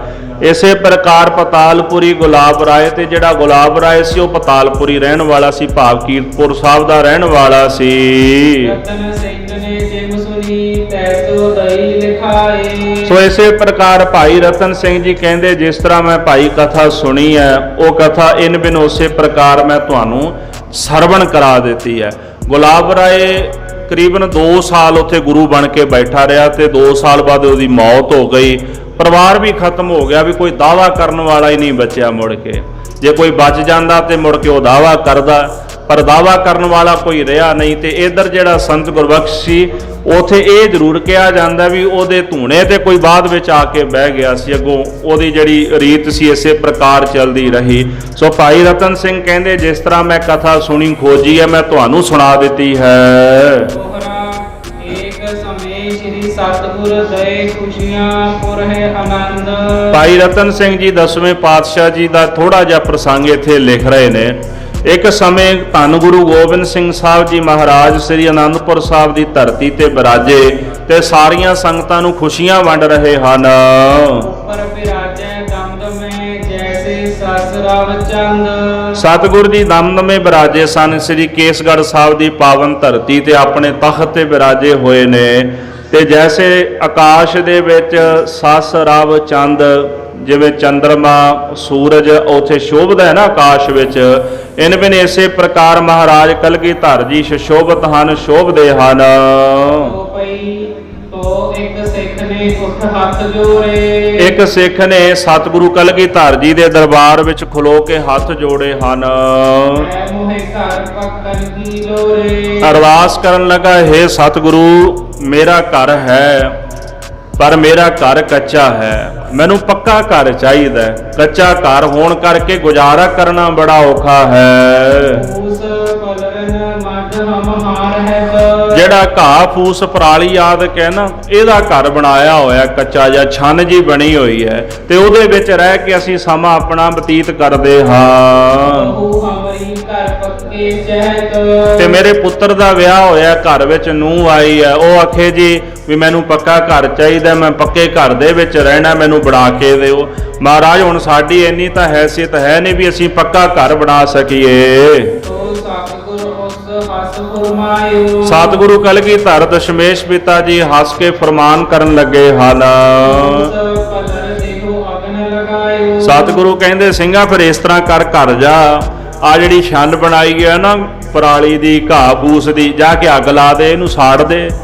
ਵੀ ਜੇ ਹੁਣ ਪੁਰਾਣੀ ਚੀਜ਼ ਹਟਾਵਾਂਗੇ ਤਾਂ ਹੀ ਨਵੀਂ ਰੱਖਾਂਗੇ ਨਾ, ਜਦੋਂ ਪੁਰਾਣੀ ਨਾਲ ਹੀ ਮੋਹ ਪਿਆ ਰਹੇ ਤੇ ਫਿਰ ਨਵੀਂ ਕਿੱਥੋਂ ਆਉਣੀ ਹੈ। ਇਸ ਕਰਕੇ ਜਾ ਕੇ ਨਾ ਘਾਹ ਫੂਸ ਵਾਲੀ ਜਿਹੜੀ ਛੰਨ ਨੂੰ ਅੱਗ ਲਾ ਕੇ ਸਾੜ ਕੇ ਸੁਆਹ ਕਰ ਦੇ। ਇਹ ਬਚਨ ਸੁਣ ਕੇ ਸਿੱਖ ਘਰ ਨੂੰ ਚਲਾ ਗਿਆ ਹੈ। ਉੱਥੇ ਹੁਣ ਹੋਰ ਵੀ ਗਵਾਂਢੀ ਰਹਿੰਦੇ ਸਨ, ਉਹਨਾਂ ਦੇ ਵੀ ਘਰ ਇਸੇ ਤਰ੍ਹਾਂ ਛੰਨਾ ਬਣੀਆਂ ਘਾਹ ਫੂਸ ਦੇ ਬਣੇ ਸਨ ਤੇ ਜਾ ਕੇ ਉਹਨਾਂ ਨੂੰ ਵੀ ਕਹਿ ਦਿੱਤਾ ਵੀ ਮੈਨੂੰ ਗੁਰੂ ਸਾਹਿਬ ਦਾ ਹੁਕਮ ਹੋਇਆ ਹੈ ਵੀ ਆਪਾਂ ਇਸ ਤਰ੍ਹਾਂ ਕਰਦੇ ਹਾਂ ਵੀ ਆਪਾਂ ਆਪਣੀ ਛੰਨ ਜਿਹੜੀ ਆਦਿਕ ਬਣਾਈ ਇਹਨੂੰ ਅੱਗ ਲਾ ਕੇ ਸਾੜ ਦਿੰਦੇ ਹਾਂ। ਉਸ ਲੋਕਨ ਕਹਿਓ। ਹੁਣ ਜਿਹੜੇ ਉਹ ਲੋਕ ਸਨ ਉਹਨੂੰ ਫਟਕਾਰਾ ਪਾਣ ਲੱਗੇ ਵੀ ਇਹ ਤਾਂ ਫਿਟੇ ਮੂੰਹ ਵਾਲੀ ਗੱਲ ਹੈ ਤੇਰੇ ਵਾਸਤੇ, ਵੀ ਤੂੰ ਆਪਣਾ ਘਰ ਅੱਗ ਲਾ ਕੇ ਸਾੜਨ ਲੱਗਾ ਹੈ। ਆਪਣੋ ਘਰ ਕਿਉ ਫੂਕਣ ਡਰਿਓ। ਤੂੰ ਆਪਣਾ ਘਰ ਕਿਉਂ ਫੂਕਣ ਲੱਗਾ? ਵੀ ਕੋਈ ਬੰਦਾ ਆਪਣਾ ਘਰ ਥੋੜਾ ਸਾੜਦਾ ਹੈ ਅੱਗ ਲਾ ਕੇ। ਸਭ ਸਿੱਖ ਨੇ ਸਭ ਬਾਤ ਜਦਾਈ। ਗੁਰੂ ਕੇ ਸਿੱਖ ਨੇ ਫਿਰ ਸਾਰੀ ਗੱਲ ਦੱਸ ਦਿੱਤੀ ਹੈ ਵੀ ਅਸਲ ਵਿੱਚ ਮੈਂ ਗੁਰੂ ਸਾਹਿਬ ਨੂੰ ਬੇਨਤੀ ਕੀਤੀ ਹੈ ਹਮਰੇ ਗੁਰ ਇਮ ਦਇਓ ਫਰਮਾਈ। ਤੇ ਮੇਰੇ ਸਤਿਗੁਰਾਂ ਨੇ ਹੁਕਮ ਕੀਤਾ ਵੀ ਜਾ ਕੇ ਆਪਣੇ ਘਰ ਨੂੰ ਅੱਗ ਲਾ ਕੇ ਸਾੜ ਕੇ ਸੁਆਹ ਕਰ ਦੇ। ਉਹੇ ਘਰ ਕੱਚਿਓ ਪੱਕੇ ਗੁਰ ਆਵੈ। ਸਤਿਗੁਰੂ ਕਹਿੰਦੇ ਵੀ ਜਿਹੜਾ ਤੇਰਾ ਪੁਰਾਣਾ ਘਰ ਜਦੋਂ ਸੜ ਜਾਏਗਾ ਨਾ ਤੇ ਜਦੋਂ ਫੁੱਕ ਜਾਏਗਾ ਤੇ ਨਵਾਂ ਘਰ ਪੱਕਾ ਘਰ ਬਣ ਜਾਏਗਾ। ਹਮ ਤੋ ਆਪਣੀ ਅਗਨ ਲਗਾਵੈ। ਮੈਂ ਤਾਂ ਹੁਣੇ ਅੱਗ ਲਾ ਦੇਣੀ ਆ। ਮੈਨੂੰ ਤਾਂ ਗੁਰੂ ਦੇ ਬਚਨਾਂ ਤੇ ਭਰੋਸਾ ਹੈ ਵੀ ਜੇ ਉਹਨਾਂ ਨੇ ਕਹਿ ਦਿੱਤਾ ਵੀ ਇੱਥੇ ਪੱਕਾ ਘਰ ਹੋਏਗਾ ਤੇ ਫਿਰ ਹੋਵੇਗਾ। ਹੁਣ ਮੈਂ ਤਾਂ ਅੱਗ ਲਾ ਕੇ ਆਪਣਾ ਘਰ ਜਿਹੜਾ ਉਹ ਸਾੜਨ ਲੱਗਾ ਹਾਂ। ਸਿੱਖ ਗਵਾਂਢ ਝਗੜਾ ਭਰਿਓ। ਹੁਣ ਸਿੱਖ ਦਾ ਗਵਾਂਢੀਆਂ ਨਾਲ ਝਗੜਾ ਪੈ ਗਿਆ। ਕਾਰਨ ਇਹ ਸੀ ਵੀ ਉਹਨਾਂ ਦੀਆਂ ਛੰਨਾਂ ਵੀ ਜਿਹੜੀਆਂ ਕੱਚੀਆਂ ਸਨ, ਘਾਹ ਪਰਾਲੀ ਦੀਆਂ ਸਨ, ਉਹਨਾਂ ਨੂੰ ਇਹ ਡਰ ਪੈ ਗਿਆ ਵੀ ਜੇ ਇਹਨੇ ਆਪਣਾ ਸਾੜ ਲਿਆ ਤੇ ਅੱਗ ਤਾਂ ਸਾਡੇ ਵੀ ਲੱਗ ਜਾਣੀ ਹੈ। ਬੋਲੋ ਸਿੱਖ ਉਸ ਕੂਚਾ ਭਰਿਓ। ਸਾਧ ਸੰਗਤ ਜੀ ਲੋਕ ਝਗੜਨ ਲੱਗ ਪਏ ਵੀ ਤੈਨੂੰ ਅਸੀਂ ਘਰ ਨੂੰ ਅੱਗ ਨਹੀਂ ਲਾਣ ਦੇਣੀ। ਲੜਦਿਆਂ ਫੇਰ ਵੀ ਉਹ ਕੂਚਾ ਜਿਹੜਾ ਸਿੱਖ ਨੇ ਅੱਗ ਵਾਲਾ ਆਪਣੇ ਹੱਥ ਵਿੱਚ ਲੈ ਲਿਆ ਹੈ। ਦੋਹਰਾ ਲੈ ਲੈ ਨੱਠੇ ਸੋਚ ਸਭ ਕਰਕੇ ਵੱਡੀ ਪੁਕਾਰ। ਸਤਿਗੁਰੂ ਮਹਾਰਾਜ ਕਲਗੀਧਰ ਜੀ ਦਾ ਹੁਕਮ ਮੰਨ ਕੇ ਸਿੱਖ ਨੇ ਆਪਣੀ ਛਣ ਨੂੰ ਅੱਗ ਲਾ ਦਿੱਤੀ ਤੇ ਜਦੋਂ ਅੱਗ ਲੱਗ ਗਈ ਹੁਣ ਉਹ ਅੱਗ ਫੈਲਣੀ ਸੀ। ਚਾਰ ਚੁਫੇਰੇ ਕੱਚੀਆਂ ਛੰਨਾਂ ਸਨ, ਉਹ ਛੰਨਾਂ ਦੂਜੀਆਂ ਨੂੰ ਵੀ ਅੱਗ ਪੈ ਗਈ ਤੇ ਜਿਹੜੇ ਲੋਕ ਸਨ ਉਹਨਾਂ ਨੇ ਸੋਚਿਆ ਵੀ ਘਰ ਤਾਂ ਸੜ ਗਿਆ, ਵੀ ਜਿਹੜੀਆਂ ਸੌਜ ਚੀਜ਼ਾਂ ਨੂੰ ਕਹਿੰਦੇ ਸਮਾਨ, ਜਿਹੜਾ ਸਮਾਨ ਅੰਦਰ ਪਿਆ ਹੋਇਆ ਨਾ ਇਹ ਤਾਂ ਬਚਾਈਏ। ਤੇ ਆਪਣੀਆਂ ਛੰਨਾਂ ਵਿੱਚੋਂ ਸਮਾਨ ਚੁੱਕ ਕੇ ਲੋਕ ਬਾਹਰ ਨੂੰ ਦੌੜ ਪਏ ਹਨ।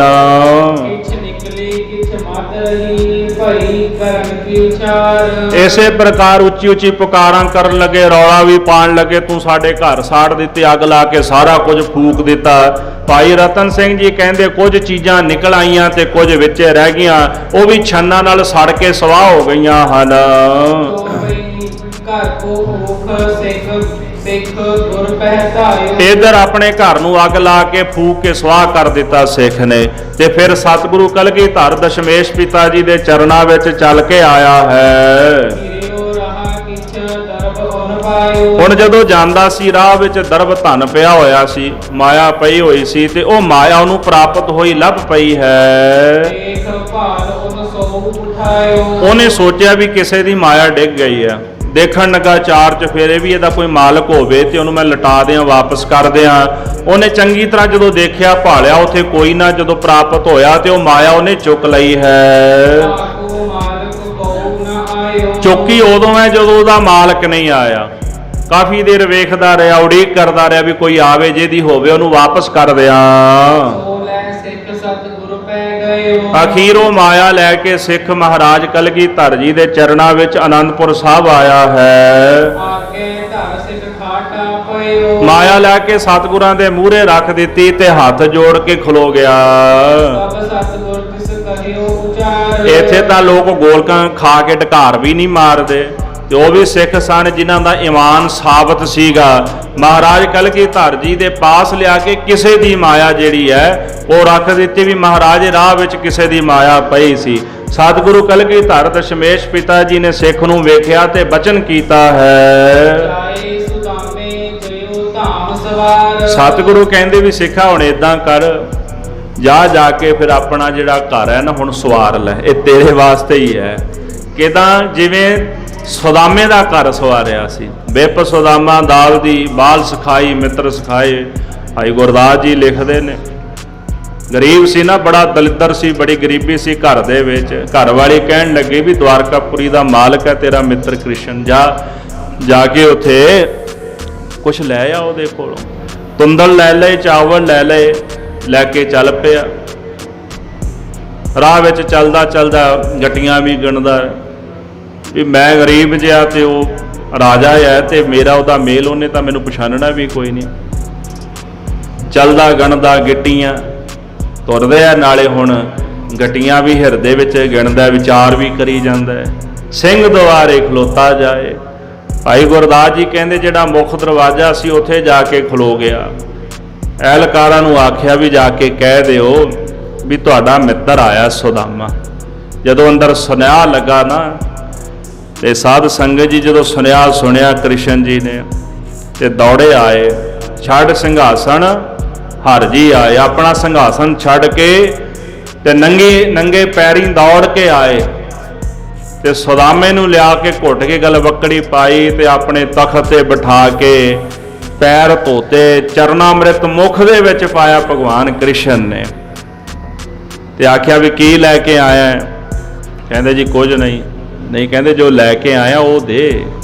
ਕਹਿੰਦੇ ਜੀ ਕੁਝ ਨਹੀਂ ਮੇਰੇ ਪਾਸ। ਹੁਣ ਉਹ ਲੁਕੋਈ ਜਾਂਦੇ ਸਨ, ਤੁੰਦਲ ਸਨ ਉਹਨਾਂ ਦੇ ਕੋਲ, ਚਾਵਲ ਸਨ ਵੀ ਇਹ ਰਾਜੇ ਨੇ ਤੇ ਹੁਣ ਰਾਜੇ ਨੂੰ ਜਾ ਕੇ ਚਾਵਲ ਦੇਣ ਵੀ ਕਿੱਡੀ ਕੁ ਸਿਆਣਪ ਹੈ। ਉਹ ਸੋਚਦੇ ਮੇਰੀ ਭੇਟਾ ਤੁੱਛ ਹੈ। ਹੁਣ ਵਾਰ-ਵਾਰ ਮੰਗਣ ਜੋ ਲੈ ਕੇ ਆਇਆ ਉਹ ਦੇ ਮੈਨੂੰ।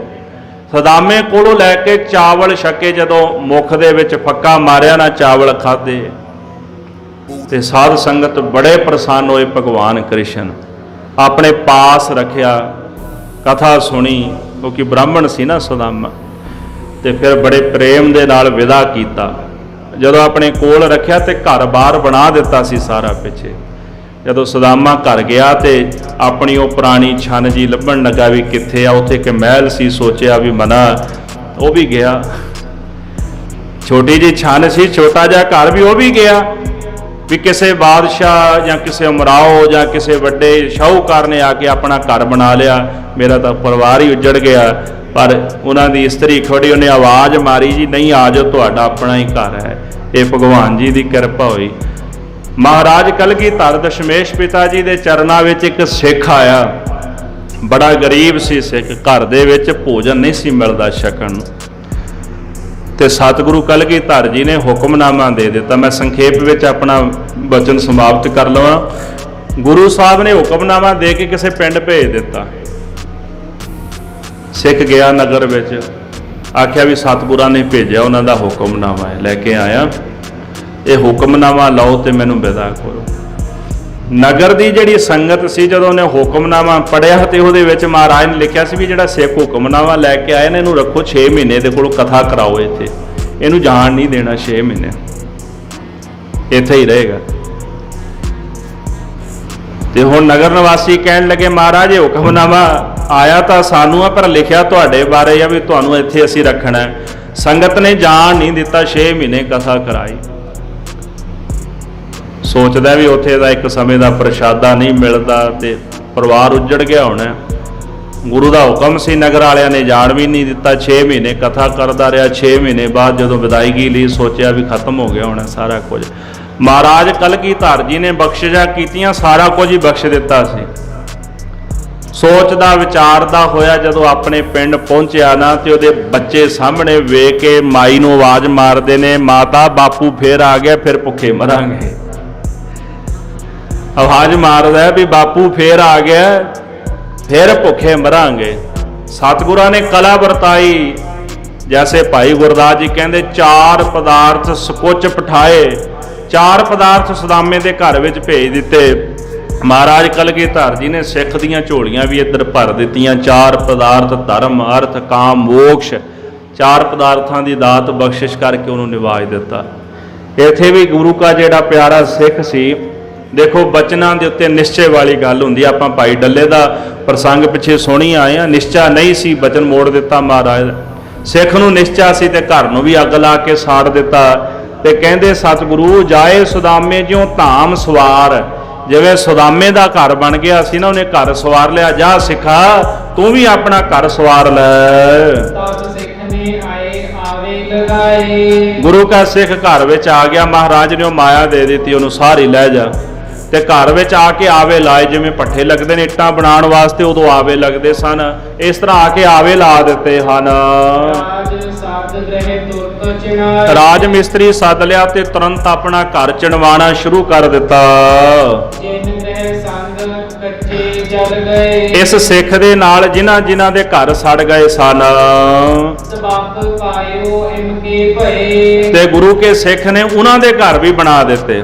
ਆਖਿਆ ਮੈਂ ਆਪਣਾ ਘਰ ਸਾੜਿਆ ਮੇਰੇ ਕਰਕੇ ਤੁਹਾਡੇ ਘਰ ਸੜ ਗਏ ਨੇ ਤੇ ਮੈਂ ਤੁਹਾਨੂੰ ਵੀ ਘਰ ਬਣਾ ਕੇ ਦਿਆਂਗਾ। ਜਿੱਥੇ ਆਪਣੇ ਘਰ ਬਣਾਏ ਤੇ ਸਬੱਬੀ ਫਿਰ ਦੂਸਰਿਆਂ ਦੇ ਘਰ ਵੀ ਗੁਰੂ ਕੇ ਸਿੱਖ ਨੇ ਚਣਾ ਦਿੱਤੇ ਹਨ। ਅਗਨ ਸੇਕ ਜਿਸ ਘਰ ਕੋ ਆਇਓ, ਜਿਨ੍ਹਾਂ ਦੇ ਘਰ ਦੇ ਵਿੱਚ ਅਗਨੀ ਦਾ ਸੇਕ ਤੱਕ ਵੀ ਆਇਆ ਹੈ, ਸੋ ਧੀ ਇਹ ਮਹਿਲ ਬਣਵਾਇਓ। ਉਹਦਾ ਵੀ ਮਹਿਲ ਗੁਰੂ ਕੇ ਸਿੱਖ ਨੇ ਚਣਵਾ ਦਿੱਤਾ ਹੈ। ਲੋਕ ਕਰੈ ਕਈ ਪਛਤਾਈ, ਜਿਹੜੇ ਫਿਰ ਪਹਿਲਾਂ ਝਗੜਾ ਕਰਦੇ ਸਨ ਪਛਤਾਉਂਦੇ ਨੇ ਹੁਣ। ਜਿਨ੍ਹਾਂ ਨੇ ਝਗੜਾ ਕੀਤਾ ਨਾ, ਘਰ ਨਹੀਂ ਸੀ ਸਾੜਨ ਦਿੱਤਾ ਸਿੱਖ ਨੂੰ, ਤੇ ਜਿਨ੍ਹਾਂ ਦੇ ਘਰ ਸਲਾਮਤ ਰਹਿ ਗਏ ਉਹ ਲੋਕ ਹੁਣ ਪਛਤਾਉਂਦੇ ਹਨ। ਆਪਣੇ ਕਯੋ ਨ ਅਗਨ ਲਗਾਈ, ਆਖਦੇ ਵੀ ਅਸੀਂ ਕਿਉਂ ਨਾ ਆਪਣੇ ਘਰ ਸਾੜੇ। ਜਿਨ੍ਹਾਂ ਦੇ ਸੜ ਗਏ ਉਹਨਾਂ ਨੂੰ ਨਵੇਂ ਘਰ ਮਿਲ ਗਏ, ਅਸੀਂ ਫਿਰ ਛੰਨਾਂ ਦੇ ਵਿੱਚ ਰਹਿ ਗਏ। ਇਹਦੇ ਨਾਲੋਂ ਤਾਂ ਚੰਗਾ ਸੀ ਵੀ ਅਸੀਂ ਵੀ ਅੱਗ ਲਾ ਕੇ ਆਪਣੇ ਘਰ ਸਾੜ ਲੈਂਦੇ। ਦੋਹਰਾ ਜੋ ਕੋ ਪੁੱਛੈ ਪ੍ਰਸ਼ਨ ਇਹ ਕਿਮ ਕਹੈ ਸ਼ਹੀਦ ਵਖਿਆਤ। ਭਾਈ ਰਤਨ ਸਿੰਘ ਜੀ ਕਹਿੰਦੇ ਨੇ ਵੀ ਜੇਕਰ ਕੋਈ ਇਹ ਸਵਾਲ ਕਰੇ ਵੀ ਸ਼ਹੀਦ ਸਿੰਘ ਜਿਹੜਾ ਹੈ ਜਾਂ ਸ਼ਹੀਦ ਜਿਹੜਾ ਪਦ ਹੈ ਉਹਦੀ ਵਿਆਖਿਆ ਕਿਵੇਂ ਕੀਤੀ ਜਾਏ, ਸ਼ਹੀਦ ਕਿਹਨੂੰ ਕਹਿੰਦੇ ਨੇ, ਸ਼ਹੀਦ ਕਿਵੇਂ ਪ੍ਰਗਟ ਹੁੰਦਾ ਹੈ, ਸ਼ਹੀਦ ਕਿਵੇਂ ਪ੍ਰਗਟ ਹੋਏ ਮਹਾਰਾਜ ਦੇ ਸਮੇਂ, ਜੇਕਰ ਕੋਈ ਇਹ ਸਵਾਲ ਕਰੇ। ਯਹ ਭਇਓ ਕਿਤਾਬ ਹਜ਼ੂਰ ਦੇ ਕੈ ਪਿਛੈ ਕਹੀ ਕਿਨੈ ਬਾਤ। ਇਹ ਖਿਤਾਬ ਤਾਂ ਮਹਾਰਾਜ ਕਲਗੀਧਰ ਦਸ਼ਮੇਸ਼ ਪਿਤਾ ਜੀ ਦੇ ਸਮੇਂ ਉਹਨਾਂ ਨੇ ਆਪਣੇ ਸਿੱਖਾਂ ਨੂੰ ਦਿੱਤਾ, ਸ਼ਹੀਦ ਦਾ ਖਿਤਾਬ। ਮੈਦਾਨੇ ਜੰਗ ਵਿੱਚ ਕੁਝ ਜੂਝੇ, ਕੁਝ ਸਿੱਖਾਂ ਨੂੰ ਜਿਉਂਦੇ ਸ਼ਹੀਦਾਂ ਦਾ ਖਿਤਾਬ ਵੀ ਮਿਲਿਆ ਪੰਥ ਦੇ ਵਿੱਚ। ਪਰ ਗੁਰੂ ਸਾਹਿਬ ਜੀ ਤੋਂ ਬਾਅਦ ਇਹ ਜਿਹੜਾ ਖਿਤਾਬ ਹੈ ਇਹ ਕਿਹਨੂੰ ਪ੍ਰਾਪਤ ਹੋਇਆ, ਕਿਵੇਂ ਹੋਇਆ, ਜਾਂ ਆਪਾਂ ਬਾਅਦ ਵਿੱਚ ਕਿਵੇਂ ਕਿਸੇ ਨੂੰ ਸ਼ਹੀਦ ਕਹਿ ਸਕਨੇ ਆ। ਇੱਕ ਦਿਨ ਦਾਸ ਨੇ ਪਹਿਲਾਂ ਵਿਚਾਰ ਰੱਖੀ ਸੀ, ਮੈਂ ਹੁਣ ਫੇਰੇ ਵਿਚਾਰ ਰੱਖਦੇ ਹਾਂ। ਸ਼ਹੀਦ ਕੋਈ ਆਮ ਛੋਟੀ ਮੋਟੀ ਗੱਲ ਨਹੀਂ। ਆਮ ਲੋਕਾਂ ਨੇ ਢੋਂਗ ਬਣਾਇਆ ਨਾ, ਮੇਰੇ 'ਚ ਆ ਗਿਆ ਫਲਾਣਾ ਸ਼ਹੀਦ ਆ ਗਿਆ। ਮਹਾਂਪੁਰਸ਼ ਕਹਿੰਦੇ ਸ਼ਹੀਦ ਕਦੇ ਕਿਸੇ ਦੀ ਗੱਤ ਵਿੱਚ ਨਹੀਂ ਵੜਦਾ, ਸਰੀਰ ਵਿੱਚ ਨਹੀਂ ਵੜਦਾ। ਸ਼ਹੀਦ ਕਿੱਥੇ ਹੁੰਦੇ ਨੇ? ਹਜੂਰ ਸਾਹਿਬ ਜਾਓ ਉੱਥੇ ਸ਼ਹੀਦ ਹੀ ਸ਼ਹੀਦ ਵਰਤਦੇ ਨੇ। ਆਨੰਦਪੁਰ ਸਾਹਿਬ ਜਾਓ ਉੱਥੇ ਸ਼ਹੀਦ ਵਰਤਦੇ ਨੇ। ਗੁਰੂ ਗ੍ਰੰਥ ਸਾਹਿਬ ਮਹਾਰਾਜ ਦੀ ਹਜ਼ੂਰੀ ਵਿੱਚ ਸ਼ਹੀਦ ਵਰਤਦੇ ਨੇ।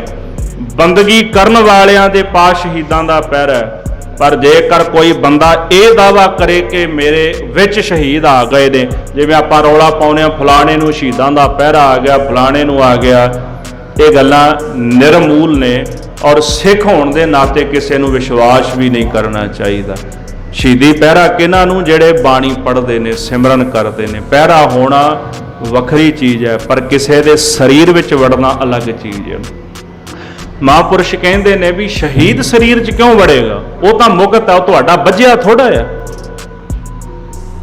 ਕੋਈ ਪ੍ਰੇਤ, ਕੋਈ ਮਾੜੀ ਰੂਹ ਵੱਜੀ ਕਿਸੇ ਦੇ ਸਰੀਰ ਵਿੱਚ ਆ ਸਕਦੀ ਹੈ, ਕਿਸੇ ਨੇ ਭੇਜੀ ਹੋਵੇ, ਆ ਗਈ ਹੋਵੇ। ਜਿਵੇਂ ਆਮ ਤੁਸੀਂ ਸੰਸਾਰ ਵਿੱਚ ਇਹ ਗੱਲ ਸੁਣਦੇ ਹੋ, ਮੈਂ ਮੁਨਕਰ ਨਹੀਂ ਹੁੰਦਾ, ਕਿਉਂ? ਗੁਪਤ ਸ੍ਰਿਸ਼ਟੀ ਹੈ। ਇਤਿਹਾਸ ਵਿੱਚ ਬੜੇ ਪ੍ਰਸੰਗ ਇਦਾਂ ਦੇ ਆਉਂਦੇ ਨੇ, ਇਹੋ ਜਿਹੀ ਘਟਨਾਵਾਂ ਵਾਪਰਦੀਆਂ ਨੇ ਇਤਿਹਾਸ ਦੇ ਮੁਤਾਬਕ। ਤੇ ਕਈ ਕੋਟ ਭੂਤ ਪ੍ਰੇਤ ਸੂਕਰ ਮਿਰਗਾ 'ਚ ਬਾਣੀ ਦਾ ਫੈਸਲਾ ਹੈ, ਬੰਦੇ ਦਾ ਨਹੀਂ। ਕਹਿਣ ਨੂੰ ਕਈ ਜਾਣ ਲੋਕ ਹੁੰਦੇ ਨਹੀਂ, ਹੁੰਦੇ ਨਹੀਂ, ਕਹਿਣ ਨਾਲ ਨਹੀਂ ਕਿਸੇ ਦੇ ਕੁਝ ਹੁੰਦਾ। ਬਾਣੀ ਨੇ ਕਹਿਤਾ ਤੇ ਅਟਲ ਹੈ। ਪਰ ਸ਼ਹੀਦ ਕਦੇ ਕਿਸੇ ਦੀ ਗੱਤ ਵਿੱਚ ਨਹੀਂ ਆਉਂਦਾ। ਜਿੱਥੇ ਸ਼ਹੀਦ ਆ ਗਿਆ, ਜੇ ਕਿਸੇ ਦੇ ਸਰੀਰ ਵਿੱਚ ਵੜ ਗਿਆ, ਕੀ ਉਹ ਸ਼ਹੀਦ ਨਾਲੋਂ ਵੱਡਾ ਆ? ਪਹਿਰਾ ਕੀ ਹੁੰਦਾ ਆ? ਜਿੱਥੇ ਸ਼ਹੀਦ ਸਿੰਘ ਹਾਜ਼ਰ ਹੋ ਜਾਣ ਉੱਥੇ ਉਹਨਾਂ ਦੀ ਕਲਾ ਵਾਪਰਦੀ ਹੈ। ਪਰ ਕਿੱਥੇ? ਜਿੱਥੇ ਬੰਦਗੀ ਕਰਨ ਵਾਲੀਆਂ ਤਿਆਰ ਬਰ ਤਿਆਰ ਨਾਮ ਜਪਣ ਵਾਲੀਆਂ ਰੂਹਾਂ ਹੋਣ, ਉੱਥੇ ਖੇਡ ਵਰਤਦੀ ਉਹਨਾਂ ਦੀ। ਗੁਰੂ ਗ੍ਰੰਥ ਸਾਹਿਬ ਦੀ ਹਜ਼ੂਰੀ ਵਿੱਚ ਸ਼ਹੀਦਾਂ ਦੀ ਖੇਡ ਵਰਤਦੀ। ਮਹਾਰਾਜ ਦੇ ਅਸਥਾਨਾਂ ਤੇ ਸ਼ਹੀਦ ਵਰਤਦੇ ਨੇ, ਸ਼ਹੀਦੀ ਅਸਥਾਨਾਂ ਤੇ ਸ਼ਹੀਦ ਵਰਤਦੇ ਨੇ। ਪਰ ਜਿਹੜੇ ਆ ਢੋਂਗ ਕਰਦੇ ਨਾ ਅੱਜ ਕੱਲ੍ਹ ਵੀ ਸ਼ਹੀਦ ਆ ਗਏ, ਮੇਰੇ 'ਚ ਆ ਗਏ, ਮੇਰੇ 'ਚ ਆ ਗਏ, ਇਹ ਸਭ ਝੂਠ ਮਾਰਦੇ ਨੇ ਔਰ ਕਿਸੇ 'ਚ ਨਹੀਂ ਹੈਗੇ। ਜੇ ਹੈਨ ਤਾਂ ਫਿਰ ਪ੍ਰਗਟ ਕਰਕੇ ਵਿਖਾਓ। ਸ਼ਹੀਦ ਕਿਸੇ ਦਾ ਬੰਨਿਆ ਨਹੀਂ ਹੋਇਆ ਕਿ ਜਿਹੜਾ ਸਾਡੇ ਕਹਿਣ ਤੇ ਆ ਜਾਏਗਾ। ਕਿਉਂ? ਇਹ ਪਦਵੀ ਬੜੀ ਵੱਡੀ ਹੈ, ਅਸੀਂ ਉਹਨੂੰ ਛੁਟਿਆ ਦਿੱਤਾ ਹੈ, ਤਾਂ ਕਹਿਣਾ ਪੈਂਦਾ ਆ। ਤੁਸੀਂ ਸੁਣੋਗੇ ਸ਼ਹੀਦ ਦੀ ਵਿਆਖਿਆ, ਮਹਾਰਾਜ ਸ਼ਹੀਦ ਕਿਹਨੂੰ ਕਹਿੰਦੇ, ਸ਼ਹੀਦ ਕਿਵੇਂ ਬਣਾਏ ਸਤਿਗੁਰਾਂ ਨੇ। ਅਸੀਂ ਇੰਨਾ ਮਹਾਨ ਸ਼ਬਦ, ਇੰਨੀ ਮਹਾਨ ਹਸਤੀ ਅਸੀਂ ਬਿਲਕੁਲ ਛੋਟੀ ਬਣਾ ਦਿੱਤੀ ਹੈ। ਇੱਕ ਬੰਦੇ ਨੇ ਆਖਿਆ ਵੀ ਮੇਰੇ 'ਚ ਸ਼ਹੀਦ ਆ ਗਿਆ, ਮੇਰੇ ਤੇ ਪਹਿਰਾ ਆ ਗਿਆ। ਇਹੋ ਜਿਹੇ ਲੋਕ ਜਿਨ੍ਹਾਂ ਨੇ ਕਦੇ ਨਿਤਨੇਮ ਨਹੀਂ ਕੀਤਾ ਹੋਏਗਾ, ਉਹ ਵੀ ਦਾਅਵਾ ਕਰਦੇ ਨੇ ਸ਼ਹੀਦਾਂ ਦੇ ਨਾਂ ਦਾ। ਸ਼ਹੀਦ ਹਮੇਸ਼ਾ ਉੱਥੇ ਰਹਿੰਦਾ ਜਿੱਥੇ ਉਹਨਾਂ ਦਾ ਸਥਾਨ ਹੈ। ਜਿੱਥੇ ਗੁਰੂ ਕਾ ਸਥਾਨ ਹੈ, ਜਿੱਥੇ ਬੰਦਗੀ ਕਰਨ ਵਾਲੇ ਨੇ ਉਹਨਾਂ ਤੇ ਵੀ ਖੇਡ ਵਰਤਦੀ ਹੈ, ਉੱਥੇ ਆਉਂਦੇ ਨੇ ਉਹ, ਇਹ ਨਹੀਂ ਹੈਗਾ ਵੀ ਨਹੀਂ ਆਉਂਦੇ। ਖੈਰ ਜਿਹੜਾ ਇੱਥੇ ਬਚਨ ਆਇਆ ਹੈ ਮਹਾਰਾਜ ਕਲਗੀਧਰ ਦਸ਼ਮੇਸ਼ ਪਿਤਾ ਜੀ ਉਹਨਾਂ ਦੇ ਸਮੇਂ ਸ਼ਹੀਦ ਹੋਏ। ਜੇ ਆਪਾਂ ਬਾਅਦ ਦੀ ਗੱਲ ਕਰੀਏ ਤੇ ਕਿਵੇਂ ਇਹਨੂੰ ਪ੍ਰਗਟ ਕਰਾਂਗੇ? ਜੋ ਪਈ ਤਾਕੋ ਉੱਤਰ ਐਸੇ ਦਇਓ ਜੈਸੇ ਸੁਨਿਓ ਤੈਸ ਬਤਈਐ। ਭਾਈ ਸਾਹਿਬ ਭਾਈ ਰਤਨ ਸਿੰਘ ਜੀ ਕਹਿੰਦੇ ਨੇ ਵੀ ਮੈਂ ਇਹਦਾ ਜਵਾਬ ਇਸ ਤਰ੍ਹਾਂ ਦਿਆਂਗਾ, ਇਸ ਗੱਲ ਦਾ ਜਵਾਬ ਮੈਂ ਇਸ ਤਰੀਕੇ ਨਾਲ ਦਿਆਂਗਾ। ਕਹਿੰਦੇ ਹਨ ਕਿ ਜੈਸੇ ਸੁਨਿਓ ਤੈਸ ਬਤਈਐ, ਜਿਵੇਂ ਮੈਂ ਸੁਣਿਆ ਮੈਂ ਤੁਹਾਨੂੰ ਉਸੇ ਤਰ੍ਹਾਂ ਸਰਵਣ ਕਰਾਉਂਦਾ ਹਾਂ। ਜੋ ਮੈਂ ਸੁਣੀ ਵਡਨ ਤੇ ਸਾਖੀ। ਜਿਹੜੀ ਸਾਖੀ ਮੈਂ ਆਪਣੇ ਵੱਡੇ ਵਡੇਰਿਆਂ ਤੋਂ ਸੁਣੀ ਹੈ, ਮਹਾਂਪੁਰਸ਼ਾਂ ਤੋਂ ਬਜ਼ੁਰਗਾਂ ਤੋਂ ਸੁਣੀ ਹੈ, ਬੁੱਧ ਅਨੁਸਾਰ ਸੋ ਕਰ ਭਾਖੀ। ਆਪਣੀ ਬੁੱਧੀ ਦੇ ਅਨੁਸਾਰ ਉਹ ਸਾਖੀ ਮੈਂ ਤੁਹਾਨੂੰ ਪ੍ਰੇਮ ਦੇ ਨਾਲ ਸਰਵਣ ਕਰਾਉਂਦਾ ਹਾਂ। ਦੋਹਰਾ ਇੱਕ ਦਿਨ ਸਤਿਗੁਰ ਦਮਦਮੇ ਬੈਠੇ ਮੰਜੀ ਲਾਏ। ਇੱਕ ਦਿਨ ਮਹਾਰਾਜ ਕਲਗੀਧਰ ਦਸ਼ਮੇਸ਼ ਪਿਤਾ ਜੀ ਸ੍ਰੀ ਦਮਦਮਾ ਸਾਹਿਬ ਦੀ ਧਰਤੀ ਤੇ ਕਹਿੰਦੇ ਮੰਜੀ ਲਾ ਕੇ ਬਿਰਾਜਮਾਨ ਨੇ, ਤਖਤ ਦੇ ਉੱਪਰ ਬੈਠੇ ਹੋਏ ਹਨ। ਸ਼ਬਦ ਉਚਾਰਤ ਆਇਓ ਇੱਕ ਸਿੱਖ ਸਤਿਗੁਰ ਪਾਹੇ। ਇੱਕ ਸਿੱਖ ਮਹਾਰਾਜ ਕਲਗੀਧਰ ਦਸ਼ਮੇਸ਼ ਪਿਤਾ ਜੀ ਦੇ ਚਰਨਾਂ ਦੇ ਵਿੱਚ ਸ਼ਬਦ ਗਾਇਨ ਕਰਦਾ ਹੋਇਆ, ਬਾਣੀ ਪੜ੍ਹਦਾ ਹੋਇਆ ਹਾਜ਼ਰ ਹੋਇਆ ਹੈ। ਅੜਿਲ ਸਿੱਖਾਂ ਸੰਦੇ ਪੁੱਤਰ ਸਾਕਤ ਹੋਏ ਗਏ। ਉਸ ਸਿੱਖ ਨੇ ਜਿਹੜੇ ਬਚਨ ਪੜ੍ਹੇ ਸਨ ਬਾਣੀ ਦੇ ਮੁਤਾਬਕ, ਭਾਈ ਸਾਹਿਬ ਕਹਿੰਦੇ ਉਹਨਾਂ ਬਚਨਾਂ ਵਿੱਚ ਇਹ ਸੀ ਕਿ ਸਿੱਖਾਂ ਦੇ ਜਿਹੜੇ ਪੁੱਤਰ ਸਾਕਤ ਹੋ ਗਏ, ਜਿਵੇਂ ਅੱਜ ਹੋ ਗਏ ਨੇ, ਇਹ ਸਚਾਈ ਹੈ। ਵਾਕਿਆ ਸਿੱਖਾਂ ਦੇ ਪੁੱਤਰ ਸਾਕਤ ਹੋ ਗਏ ਨੇ। ਹਾਂ, ਸਾਰਾ ਦਿਨ ਉਹ ਆ ਲੱਚਰ ਸੁਣ ਗਾਣ ਵਾਲਿਆਂ ਨੂੰ ਜ਼ਰੂਰ ਸੁਣ ਲੈਣਗੇ, ਪਰ ਬਾਣੀ ਉਹਨਾਂ ਕੋਲ ਸੁਣ ਨਹੀਂ ਹੁੰਦੀ। ਇਹ ਸਾਖਤਤਾ ਦੀ ਮਨਮੁਖਤਾ ਦੀ ਨਿਸ਼ਾਨੀ ਹੈ ਨਾ। ਬਾਣੀ ਦੀ ਬਜਾਏ ਲੱਚਰਪੁਣਾ ਸੁਣ ਲੈਣਗੇ, ਟੀਵੀ ਦੇ ਮੂਹਰੇ ਬਹਿ ਜਾਣਗੇ, ਫੋਨਾਂ ਦੁਆਲੇ ਹੋ ਜਾਣਗੇ। ਪਰ ਜੇ ਬਾਣੀ ਸੁਣਨ ਦੀ ਗੱਲ ਹੋਵੇ, ਸੰਗਤ ਕਰਨ ਦੀ ਗੱਲ ਹੋਵੇ, ਉਹ ਚੀਜ਼ਾਂ ਨਹੀਂ। ਇਹ ਕੀ ਹੈ? ਮਨਮੁਖਤਾ ਦੀ ਨਿਸ਼ਾਨੀ ਹੈ। ਮੈਂ ਕਹਿੰਦਾ ਹੋਵਾਂ ਆਪਣੇ ਵੱਲੋਂ ਤੇ ਤੁਸੀਂ ਮੈਨੂੰ ਰੋਕ ਸਕਦੇ ਹੋ, ਪਰ ਜੇ ਗੁਰੂ ਕਹਿੰਦਾ ਹੋਵੇ ਤੁਸੀਂ ਟੋਕ ਨਹੀਂ ਸਕਦੇ। ਬੰਦੇ ਨੂੰ ਤੁਸੀਂ ਰੋਕ ਸਕਦੇ ਹੋ, ਗੁਰੂ ਨੂੰ ਟੋਕ ਨਹੀਂ ਸਕਦੇ। ਮਹਾਰਾਜ ਕਲਗੀਧਰ ਜੀ ਦੇ ਸਨਮੁਖ ਸਿੱਖ ਬੇਨਤੀ ਕਰਦਾ, ਸਿੱਖਾਂ ਸੰਦੇ ਪੁੱਤਰ ਸਾਕਤ ਹੋਏ ਗਏ। ਮਹਾਰਾਜ ਸਿੱਖਾਂ ਦੇ ਜਿਹੜੇ ਪੁੱਤਰ ਨੇ ਸਾਕਤ ਬਣ ਗਏ ਹਨ। ਕਲਯੁਗ ਕੈ ਪ੍ਰਸਾਦ ਸਿੱਖਿਓ ਅਸਿੱਖ ਭਏ। ਕਲਯੁਗ ਦਾ ਇਹੋ ਜਿਹਾ ਪ੍ਰਤਾਪ ਵਰਤ ਗਿਆ, ਇਹੋ ਜਿਹਾ ਪਹਿਰਾ ਵਰਤ ਗਿਆ ਕਿ ਜਿਹੜੇ ਸਿੱਖ ਨੇ ਅਸਿੱਖ ਬਣ ਗਏ ਨੇ। ਸਿੱਖੀ ਉਹਨਾਂ ਦੇ ਜੀਵਨ ਵਿੱਚੋਂ ਖਤਮ ਹੋ ਗਈ ਹੈ। ਇਹ ਸੁਨ ਸਿੱਖ ਕੇ ਬਚਨ ਸ੍ਰੀ ਗੁਰੂ ਯੋ ਕਹੇ। ਇਹ ਬਚਨ ਸੁਣ ਕੇ ਮਹਾਰਾਜ ਕਲਗੀਧਰ ਦਸ਼ਮੇਸ਼ ਪਿਤਾ ਜੀ ਨੇ ਉਸ ਸਿੱਖ ਨੂੰ ਜਵਾਬ ਦਿੱਤਾ ਹੈ। ਉਹ ਕੱਚੇ ਗਏ ਅਚਲ ਸੱਚੇ ਸੁਖ ਲੈ ਗਏ। ਸਤਿਗੁਰੂ ਕਹਿੰਦੇ ਗੁਰੂ ਕੇ ਸਿੱਖੋ, ਵਾਕਿਆ ਸਿੱਖ ਕੱਚੇ ਹੋ ਗਏ। ਜਦੋਂ ਬਜ਼ੁਰਗਾਂ ਕੋਲ ਬਾਣੀ ਨਹੀਂ ਨਾ ਰਹੀ, ਮਾਂ ਪਿਓ ਦੇ ਕੋਲ ਬਾਣੀ ਨਹੀਂ ਰਹੀ, ਜਦੋਂ ਉਹਨਾਂ ਕੋਲ ਬਾਣੀ ਨਹੀਂ ਰਹੀ ਤੇ ਫਿਰ ਉਹ ਆਪਣੇ ਅੱਗੋਂ ਆਉਣ ਵਾਲੇ ਪੁੱਤ ਪੋਤਰਿਆਂ ਨੂੰ ਬਾਣੀ ਕਿੱਥੋਂ ਦੇਣਗੇ ਨਾ। ਬਾਣੀ ਵਿਰਾਸਤ 'ਚ ਮਿਲਦੀ ਹੈ। ਇੱਕ ਬਚਨ ਇਹ ਵੀ ਯਾਦ ਰੱਖਿਓ, ਜਿਹਨੂੰ ਆਪਾਂ ਖਾਨਦਾਨੀ ਪੱਖ ਰਹਿੰਦੇ ਆ ਨਾ, ਜਿਹੜੇ ਜਰਮਸ ਹੁੰਦੇ ਨੇ, ਜਿਹੜੇ ਸਾਡੀ ਬਾਡੀ ਦੇ ਵਿੱਚ ਨੇ, ਪਿਤਾ ਤੋਂ ਪੁੱਤਰ ਅੱਗੇ ਪੋਤਰੇ, ਉਹ ਸਾਰੇ ਜਿਹੜੇ ਜੇਮਸ ਜਿਹੜੇ ਇਸ ਤਰ੍ਹਾਂ ਹੀ ਸਰੀਰਾਂ ਵਿੱਚ ਚੱਲਦੇ ਨੇ, ਲਹੂ ਜਿਹਨੂੰ ਕਹਿੰਦੇ ਆ। ਸਿੱਖੀ ਵਿਰਾਸਤ ਵਿੱਚ ਵੀ ਮਿਲਦੀ, ਪਰ ਇਹ ਜ਼ਰੂਰ ਯਾਦ ਰੱਖਿਓ, ਜਿਵੇਂ ਅੱਜ ਕੱਲ ਪੰਜਾਬ ਵਿੱਚ ਜਾਂ ਮੈਂ ਕਈ ਥਾਵਾਂ ਤੇ ਗਿਆ, ਉੱਥੇ ਲੋਕ ਇੱਕ ਗੱਲ ਦਾ ਦਾਅਵਾ ਕਰਦੇ, ਆਖੇ ਜੀ ਅਸੀਂ ਵੀ ਸਿੱਖ ਹਾਂ, ਕਿਉਂ ਮੇਰਾ ਪਿਤਾ ਜਿਹੜਾ ਸੀ ਉਹ ਸਿੱਖ ਸੀ, ਮੈਂ ਵੀ ਸਿੱਖ ਹਾਂ, ਮੇਰਾ ਪਿਤਾ ਸਿੱਖ ਸੀ, ਭਾਵੇਂ ਆਪ ਦਾੜੀ ਕੱਟੀ ਹੋਈ ਹੈ, ਅਸੀਂ ਗੁਰੂ ਗ੍ਰੰਥ ਸਾਹਿਬ ਨੂੰ ਮੰਨਦੇ ਹਾਂ, ਅਸੀਂ ਸਿੱਖ ਹਾਂ। ਮਸ਼ਕੀਨ ਸਾਹਿਬ ਜੀ ਨੇ ਇੱਕ ਬਚਨ ਆਖਿਆ ਸੀ।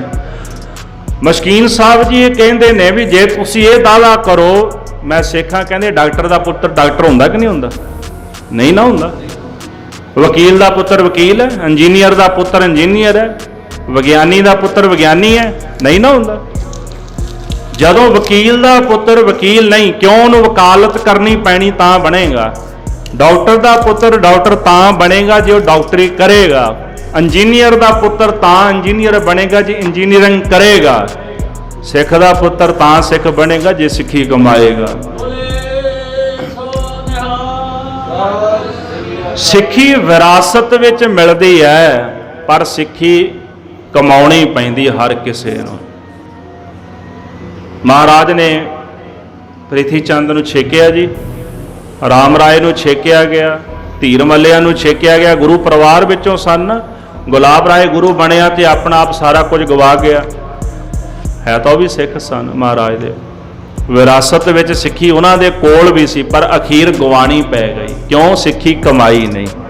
ਕਮਾ ਲੈਂਦੇ ਤੇ ਸ਼ਾਇਦ ਸਤਿਗੁਰੂ ਕਲਗੀਧਰ ਜੀ ਨੂੰ ਨਾ ਕਹਿਣਾ ਪੈਂਦਾ ਵੀ ਮੀਣਿਆਂ ਨਾਲ ਮੇਲ ਨਹੀਂ ਰੱਖਣਾ, ਫਿਰ ਨਾ ਕਹਿੰਦੇ ਰਾਮ ਰਾਈਏ ਧੀਰ ਮੱਲੀਏ ਨਾਲ ਮੇਲ ਨਹੀਂ ਰੱਖਣਾ। ਜੇ ਇਹ ਅਜਿਹੀ ਗੱਲ ਹੁੰਦੀ ਸਿੱਖੀ ਕਮਾ ਲੈਂਦੇ ਤੇ ਸਤਿਗੁਰੂ ਫਿਰ ਕਹਿੰਦੇ ਵੀ ਜ਼ਰੂਰ, ਪਰ ਨਹੀਂ ਕਿਹਾ ਮਹਾਰਾਜ ਨੇ। ਆਖਿਆ ਇਹਨਾਂ ਨਾਲ ਮੇਲ ਨਹੀਂ ਰੱਖਣਾ। ਯਾਦ ਰੱਖਿਓ, ਸਿੱਖੀ ਵਿਰਾਸਤ ਵਿੱਚ ਮਿਲਦੀ, ਪਰ ਵਿਰਾਸਤ ਕੀ ਹੈ? ਜੇ ਤੁਹਾਡੇ ਕੋਲ ਬਾਣੀ, ਤੁਸੀਂ ਆਪਣੇ ਬੱਚਿਆਂ ਨੂੰ ਬਾਣੀ ਦੇ ਰਹੇ ਹੋ, ਉਹ ਵਿਰਾਸਤ ਤੁਹਾਡੇ ਬੱਚੇ ਅੱਗੋਂ ਤੁਹਾਡੇ ਪੋਤਰਿਆਂ ਨੂੰ ਉਹ ਵੰਡਣਗੇ, ਪੋਤਰਿਆਂ ਤੱਕ ਜਾਏਗੀ। ਜੇ ਤੁਹਾਡੇ ਆਪਣੇ ਕੋਲ ਬਾਣੀ ਨਹੀਂ ਤੇ ਤੁਸੀਂ ਆਪਣੇ ਬੱਚਿਆਂ ਨੂੰ ਬਾਣੀ ਕਿੱਥੋਂ ਦੇ ਦਿਓਗੇ? ਜੇ ਤੁਹਾਡੇ ਕੋਲ ਟੀਵੀ ਹੈ, ਤੁਸੀਂ ਟੀਵੀ ਜ਼ਰੂਰ ਵੰਡ ਦਿਓਗੇ। ਜੇ ਤੁਹਾਡੇ ਕੋਲ ਇਹੋ ਜਿਹੇ ਔਗਣ ਨੇ, ਇਹ ਜ਼ਰੂਰ ਵੰਡ ਦਿਓਗੇ। ਪਰ ਜੇ ਤੁਹਾਡੇ ਕੋਲ ਬਾਣੀ ਆ, ਤੁਸੀਂ ਬਾਣੀ ਜ਼ਰੂਰ ਵੰਡੋਗੇ। ਇਸ ਕਰਕੇ ਮਹਾਰਾਜ ਕਲਗੀਧਰ ਕਹਿੰਦੇ, ਹੋ ਕੱਚੇ ਗਏ, ਸਿੱਖਾਂ ਦੇ ਪੁੱਤਰ ਕੱਚੇ ਹੋ ਗਏ, ਕਿਉਂਕਿ ਸਿੱਖ ਕੱਚੇ ਹੋ ਰਹਿ ਗਏ। ਤੇ ਸਤਿਗੁਰੂ ਕਹਿੰਦੇ ਨੇ, ਅਚਲ ਸੱਚੇ ਸੁਖ ਲੈ ਗਏ। ਜਿਹੜੇ ਗੁਰੂ ਕੇ ਸਿੱਖ ਪਰਪੱਕ ਸਿੱਖੀ ਵਿੱਚ ਸਨ, ਉਹ ਸੁੱਖ ਲੈ ਗਏ। ਭਾਵੇਂ ਹੁਣ ਜਿਹੜੇ ਪੱਕੇ ਨੇ ਉਹ ਵੀ ਅਚਲ ਸੁਖ ਲੈ ਗਏ, ਜਿਹੜੇ ਅੱਗੇ ਵੀ ਪੱਕੇ ਹੋਣਗੇ ਉਹ ਵੀ ਅਚਲ ਸੁੱਖਾਂ ਦੀ ਪ੍ਰਾਪਤੀ ਕਰ ਲੈਣਗੇ। ਅਮਰੀ ਸੰਗਤ ਮਾਹੇ ਸਿੱਖ ਅਬ ਹੈ ਕਹੀ। ਸਤਿਗੁਰੂ ਸੱਚੇ ਪਾਤਸ਼ਾਹ ਜੀ ਫਰਮਾਨ ਕਰਦੇ ਨੇ ਕਿ ਸਾਡੀ ਜਿਹੜੀ ਸੰਗਤ ਹੈ, ਸਾਡੀ ਸੰਗਤ ਦੇ ਵਿੱਚ ਹੈ ਕੋਈ ਭਾਈ ਅਜਿਹਾ ਸਿੱਖ, ਸਤਿਗੁਰ ਜੈਸੀ ਰੀਤ ਉਹਨੇ ਕਲ ਮਦ ਠਈ। ਜਿਸ ਸਿੱਖ ਦੇ ਅੰਦਰ ਸਤਿਯੁਗ ਵਰਗੀ ਰੀਤ ਹੋਵੇ। ਹੈ ਕੋਈ ਇਹੋ ਜਿਹਾ ਸੰਗਤ ਵਿੱਚ ਸਿੱਖ, ਜੈਸੇ ਸਤਿਯੁਗ ਵਿੱਚ ਲੋਕ ਸਤ ਦੇ ਧਾਰਨੀ ਸਨ, ਕੋਈ ਅਜਿਹਾ ਸਿੱਖ ਹੈ ਜਿਹੜਾ ਕਲਯੁਗ ਵਿੱਚ ਵੀ ਸਤਿਯੁਗ ਵਾਲੀ ਬਿਰਤੀ ਧਾਰਨ ਕਰਕੇ ਬੈਠਾ ਹੋਵੇ। ਤੋ ਸ੍ਰੀ ਗੁਰ ਸੋ ਕਹਿਓ ਸਿੱਖਨ ਕੋ ਹਮੈ ਦਿਖਾਈਏ। ਸਾਧ ਸੰਗਤ ਤੋ ਸ੍ਰੀ ਗੁਰ ਸੋ ਕਹਿਓ ਸਿੱਖਨ ਕੋ ਹਮੈ ਦਿਖਾਈਏ। ਮਹਾਰਾਜ ਧੰਨ ਗੁਰੂ ਗੋਬਿੰਦ ਸਿੰਘ ਸਾਹਿਬ ਕਹਿੰਦੇ, ਸਿੱਖੋ ਲਿਆਓ ਕੋਈ ਵਿਖਾਓ ਜਿਹਾ ਸਿੱਖ ਜਿਹੜਾ ਕਲਯੁਗ ਵਿੱਚ ਸਤਿਯੁਗ ਵਰਗੀ ਰੀਤ ਨੂੰ ਧਾਰਨ ਕਰਕੇ ਬੈਠਾ ਹੋਵੇ। ਜਿਮ ਸੁਦਾ ਸੂਲ ਰਾਈਏ। ਅਖੀਰ ਸਿੱਖਾਂ ਨੇ ਆਪ ਹੱਥ ਜੋੜੇ, ਮਹਾਰਾਜ ਤੁਸੀਂ ਦਰਸ਼ਨ ਕਰਾ ਦਿਓ। ਜੇ ਆਪਣੇ ਆਪ ਨਹੀਂ ਕੋਈ ਸਿੱਖ ਉੱਠਦਾ ਤੇ ਕਿਰਪਾ ਕਰੋ, ਕੋਈ ਅਜਿਹਾ ਕੌਤਕ ਕਰੋ, ਕੋਈ ਇਹੋ ਜਿਹਾ ਸਿੱਖ ਹੋਵੇ ਜਿਹਦੇ ਅਸੀਂ ਦਰਸ਼ਨ ਕਰੀਏ। ਹੋਵੇ ਪਾਪ ਹਮ ਦੂਰ, ਜਿਸ ਸਿੱਖ ਦੇ ਦਰਸ਼ਨ ਦੀਦਾਰ ਕਰਕੇ ਸਾਡੇ ਪਾਪ ਦੂਰ ਹੋ ਜਾਣ। ਜਿਵੇਂ ਸੁਦਾ ਸੋ ਨਹਾਈਏ, ਜਿਵੇਂ ਅੰਮ੍ਰਿਤਸਰ ਸਾਹਿਬ ਦੇ ਸਰੋਵਰ ਵਿੱਚ ਇਸ਼ਨਾਨ ਕਰਕੇ ਪਵਿੱਤਰ ਹੋ ਜਾਈਦਾ, ਇਹੋ ਜਿਹਾ ਕੋਈ ਸਿੱਖ ਦੇ ਦੀਦਾਰ ਦਰਸ਼ਨ ਕਰਾ ਦਿਓ ਜਿਹਦੇ ਦਰਸ਼ਨ ਕਰਕੇ ਪਵਿੱਤਰ ਹੋ ਜਾਈਏ। ਚੋਪਈ ਕਹਿਓ ਚਰਿਤਰ ਸਿੱਖਨ ਕੇ ਕਾਰਨ। ਮਹਾਰਾਜ ਕਲਗੀਧਰ ਜੀ ਨੇ ਸਿੱਖਾਂ ਦੇ ਕਾਰਨ ਫਿਰ ਇੱਕ ਕੌਤਕ ਕੀਤਾ ਹੈ। ਪੱਕੇ ਕੱਚੇ ਸਿੱਖ ਦੀਵਾਰਨ। ਕੱਚੇ ਤੇ ਪੱਕੇ ਸਿੱਖ ਵਿਖਾਉਣ ਵਾਸਤੇ ਕੌਤਕ ਕਰਦੇ ਹਨ। ਸਤਿਗੁਰੂ ਕਲਗੀਧਰ ਜੀ ਨੇ ਪਾਵਨ ਮੁਖਾਰ ਬਿੰਦ ਵਿੱਚੋਂ ਇਹ ਬਚਨ ਕਹੇ ਸਨ। ਸਤਿਗੁਰੂ ਹੁਣ ਪ੍ਰੀਖਿਆ ਲੈਣਾ ਚਾਹੁੰਦੇ ਨੇ ਵੀ ਕਿਹੜੇ ਕੱਚੇ ਪੀਲੇ ਨੇ ਤੇ ਕਿਹੜੇ ਭਾਈ ਪੱਕੇ ਸਿੱਖ ਹਨ। ਮਹਾਰਾਜ ਕਲਗੀਧਰ ਜੀ ਨੇ ਆਪਣਾ ਖੰਡਾ ਮੰਗਵਾ ਲਿਆ। ਸਦ ਮਾਰਵਾੜੀਆਂ ਸਾਰ ਚੜਾਇਓ। ਤੇ ਸਾਧ ਸੰਗਤ ਜੀ ਜਿਹੜੇ ਮਾਰਵਾੜ ਦੇ ਸਿਕਲੀਕਾਰ ਸਨ, ਉਹਨਾਂ ਨੂੰ ਸਾਧ ਕੇ ਸਾਨ ਜਿਹੜੀ ਉਹ ਚੜਾ ਲਈ ਹੈ। ਲਿਓ ਖੜਗ ਗਏ ਪੂਜਾ ਉਠਾਇਓ। ਕੇਸਗੜ੍ਹ ਸਾਹਿਬ ਵਿਰਾਜੇ ਸਨ। ਅੰਮ੍ਰਿਤ ਵੇਲੇ ਦਾ ਸਮਾਂ ਸੀ ਤੇ ਹੱਥ ਵਿੱਚ ਖੜਗ ਲੈ ਕੇ ਮਹਾਰਾਜ ਕਲਗੀਧਰ ਜੀ ਨੇ ਆਪਣੀ ਪੂਜਾ ਬਾਹ ਉਠਾਈ ਹੈ। ਪੰਜ ਸਿੱਖਾਂ ਚਾਹਿਓ ਸੀਸ ਝਟਕਾਇਓ। ਸਤਿਗੁਰੂ ਪੰਜ ਸਿੱਖਾਂ ਦਾ ਸੀਸ ਝਟਕਾਣਾ ਚਾਹੁੰਦੇ ਹਨ। ਕੱਚੇ ਪਿੱਲੇ ਦੀ ਨਾਲ ਪਰਖ ਕਰਨਾ ਚਾਹੁੰਦੇ। ਖਾਲਸਾ ਵੀ ਸਜਾਉਣਾ ਸੀ ਨਾ, ਪੰਥ ਸਜਾਉਣਾ ਸੀ ਮਹਾਰਾਜ। ਭਾਈ ਰਤਨ ਸਿੰਘ ਜੀ ਪਿੱਛੇ ਵੀ ਜ਼ਿਕਰ ਕਰ ਆਏ ਨੇ, ਦੋਨੇ ਪੱਖ ਰੱਖੇ ਵੀ ਅੰਮ੍ਰਿਤ ਛਕਾਇਆ, ਖਾਲਸਾ ਪੰਥ ਪ੍ਰਗਟ ਵੀ ਕੀਤਾ, ਨਾਲੇ ਸਿੱਖਾਂ ਨੂੰ ਇਹ ਵਿਖਾਇਆ ਵੀ ਕੱਚਾ ਕਿਹੜਾ ਤੇ ਪੱਕਾ ਕਿਹੜਾ ਹੈ ਤੇ ਸ਼ਹੀਦ ਕਿਹਨੂੰ ਕਹਿੰਦੇ ਨੇ। ਮਹਾਰਾਜ ਕਲਗੀਧਰ ਜੀ ਨੇ ਇਸ ਤਰ੍ਹਾਂ ਸਿੱਖਾਂ ਦੇ ਪੰਜ ਸਿੱਖਾਂ ਦੇ ਸੀਸ ਝਟਕਾਣੇ ਚਾਹੇ ਹਨ। ਦੋਹਰਾ ਸਭ ਸੰਗਤ ਸੰਗਤ ਇਕੱਠੀ ਕਰੇ ਕਹੀ ਸ੍ਰੀ ਗੁਰੂ ਸਬਨ ਸੁਨਾਏ। ਸਾਰੀ ਸੰਗਤ ਇਕੱਠੀ ਕਰਕੇ ਮਹਾਰਾਜ ਕਲਗੀਧਰ ਦਸ਼ਮੇਸ਼ ਪਿਤਾ ਜੀ ਨੇ ਭਰੀ ਸਭਾ ਦੇ ਵਿੱਚ ਇਹ ਬਚਨ ਸੁਣਾਏ ਹਨ। ਹੈ ਕੋਈ ਐਸੋ ਸਿੱਖ ਅਬ ਲੈਵੈ ਸੀਸ ਕਟਾਏ। ਹੈ ਕੋਈ ਅਜਿਹਾ ਭਾਈ ਸਿੱਖ ਜਿਹੜਾ ਆਪਣਾ ਸੀਸ ਕਟਾ ਲੇ ਆ ਕੇ, ਜਿਹੜਾ ਸਿੱਖ ਆਪਣਾ ਸੀਸ ਸਾਨੂੰ ਭੇਟ ਕਰ ਦੇਵੇ। ਜੋ ਪਈ ਸੁਨਤ ਬਚਨ ਤਨ ਲੋਕਨ ਤਰਾਸ। ਇਹ ਬਚਨ ਸੁਣ ਕੇ ਲੋਕਾਂ ਦੇ ਵਿੱਚ ਤਰਾਸ ਡਰ ਪੈਦਾ ਹੋ ਗਿਆ, ਭੈ ਪੈਦਾ ਹੋ ਗਿਆ ਹੈ।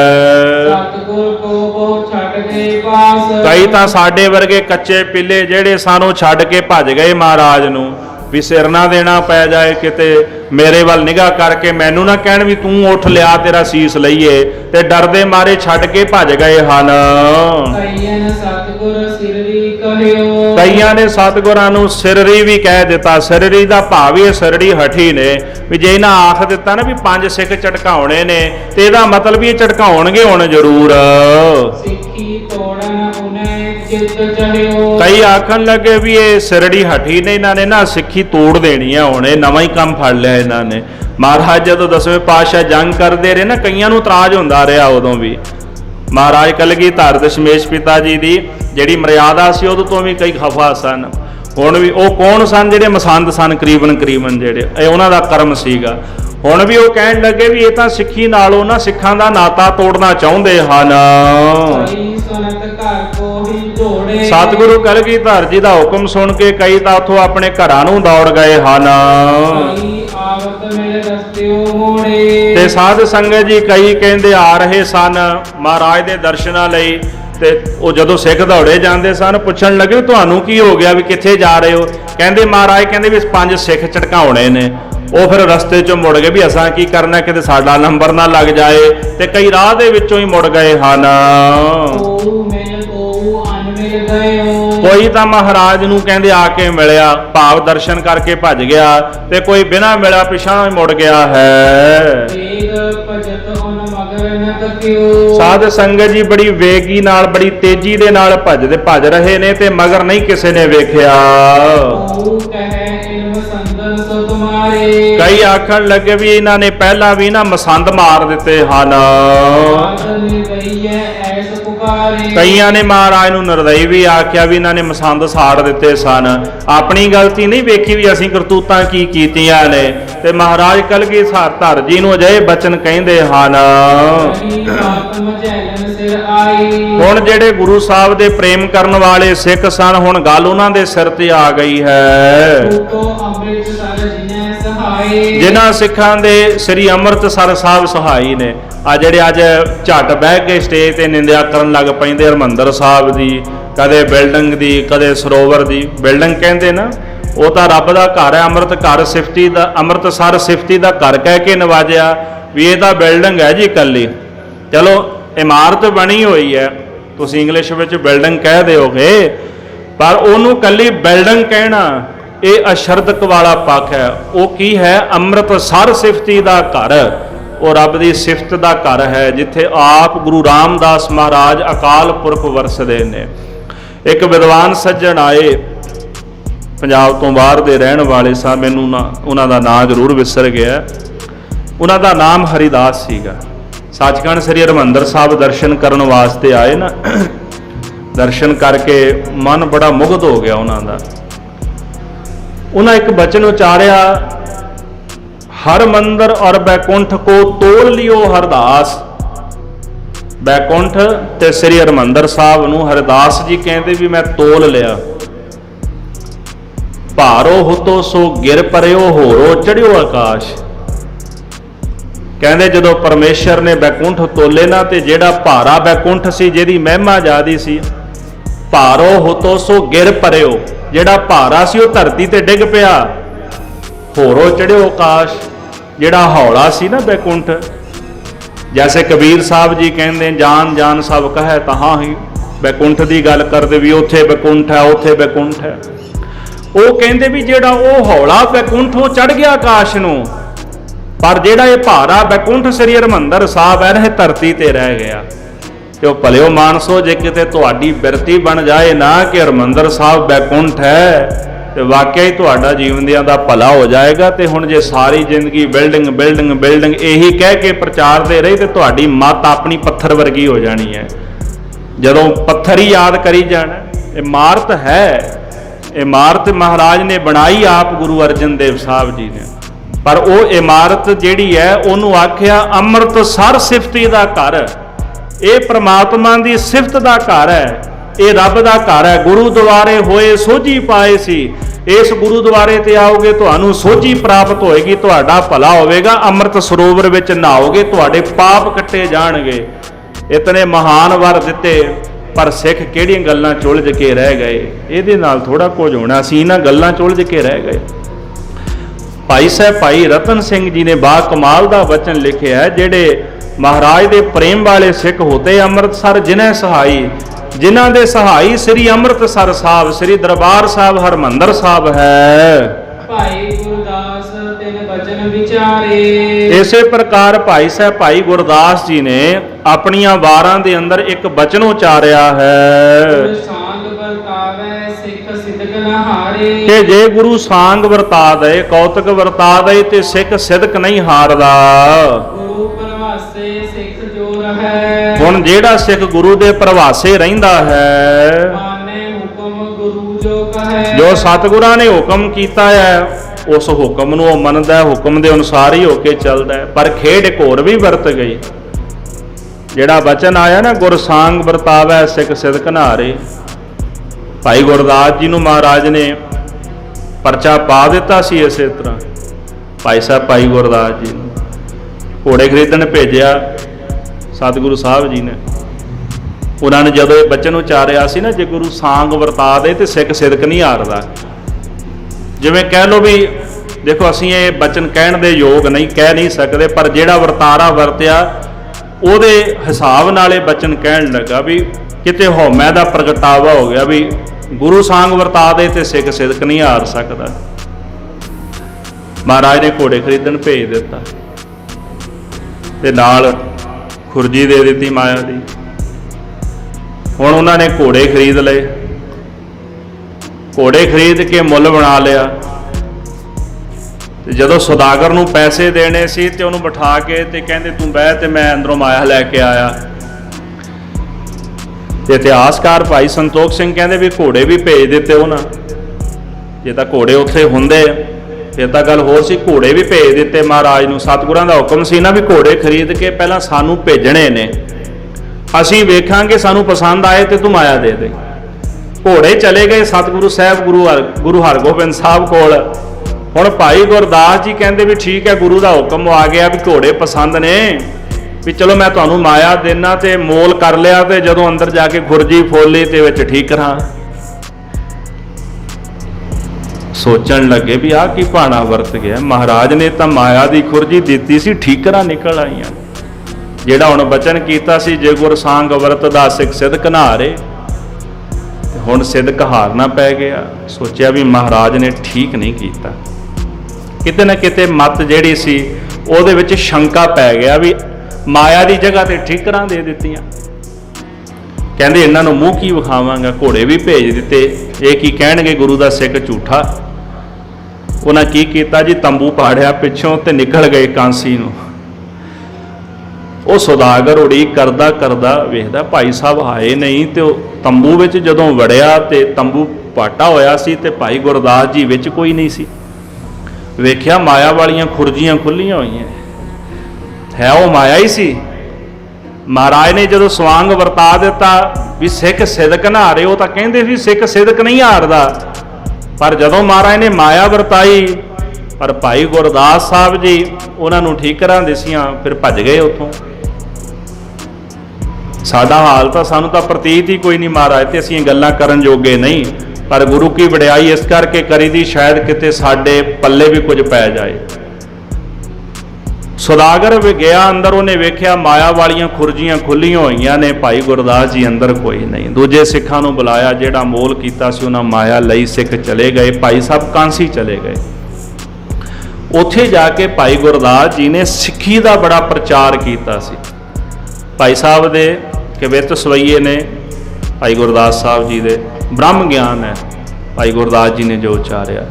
ਪੰਡਤਾਂ ਨਾਲ ਚਰਚਾ ਹੋਈ, ਸਿੱਖੀ ਦਾ ਪ੍ਰਚਾਰ ਕਰਦੇ ਰਹੇ ਤੇ ਉਹਨਾਂ ਨੇ ਜਿਹੜਾ ਬਚਨ ਉਚਾਰਿਆ ਸੀ ਨਾ, ਆਪਾਂ ਪੜ੍ਹਦੇ ਹਾਂ, ਆਜ ਮੋਰੇ ਆਏ ਹੈ ਪਾਵਨ ਪਵਿੱਤਰ ਮਿੱਤਰ ਆਜ ਮੋਰੇ ਆਏ ਹੈ, ਇਹ ਬਚਨ ਉਹਨਾਂ ਨੇ ਉੱਥੇ ਉਚਾਰਿਆ। ਮਹਾਰਾਜ ਗੁਰੂ ਹਰਗੋਬਿੰਦ ਸਾਹਿਬ ਜੀ ਨੇ ਦਰਸ਼ਨ ਦਿਦਾਰ ਦਿੱਤੇ ਸੁਪਨੇ ਵਿੱਚ, ਫਿਰ ਉਹਨਾਂ ਕਬਿੱਤ ਉਚਾਰਿਆ ਏ।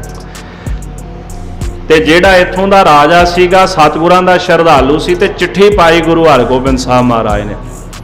ਸਿੱਖੀ ਦਾ ਵਿਸਥਾਰ ਕਰਨ ਵਾਲੇ ਵੀ ਭਾਈ ਗੁਰਦਾਸ ਸੀ, ਸਿੱਖੀ ਦਾ ਪ੍ਰਚਾਰ ਕਰਨ ਵਾਲੇ ਉਸ ਇਲਾਕੇ ਵਿੱਚ। ਆਖਿਆ ਗੁਰੂ ਕਾ ਚੋਰ ਹੈ ਇੱਥੇ। ਤੇ ਰਾਜਾ ਜਿਹੜਾ ਭਾਈ ਸਾਹਿਬ ਜੀ ਦਾ ਸਤਿਕਾਰ ਬੜਾ ਕਰਦਾ ਸੀ, ਤੇ ਭਾਈ ਸਾਹਿਬ ਨੂੰ ਸੱਦਿਆ, ਕੋਲ ਬਿਠਾਇਆ। ਮਹਾਰਾਜ ਵੀ ਇਹ ਚਿੱਠੀ ਆਈ 6ਵੇਂ ਪਾਤਸ਼ਾਹ ਦੀ, ਉਹਨਾਂ ਲਿਖਿਆ ਵੀ ਇੱਥੇ ਕੋਈ ਗੁਰੂ ਕਾ ਚੋਰ ਹੈ, ਵੀ ਤੁਹਾਨੂੰ ਪਤਾ ਵੀ ਕੌਣ ਹੈ? ਭਾਈ ਗੁਰਦਾਸ ਜੀ ਨੇ ਚਿੱਠੀ ਵੇਖੀ, ਹੁਣ ਕੀ ਦੱਸਣ। ਅਖੀਰ ਆਖਣ ਲੱਗੇ, ਹੇ ਰਾਜਨ, ਜਿਹੜਾ ਗੁਰੂ ਕਾ ਚੋਰ ਹੈ ਉਹ ਮੈਂ ਹੀ ਹਾਂ।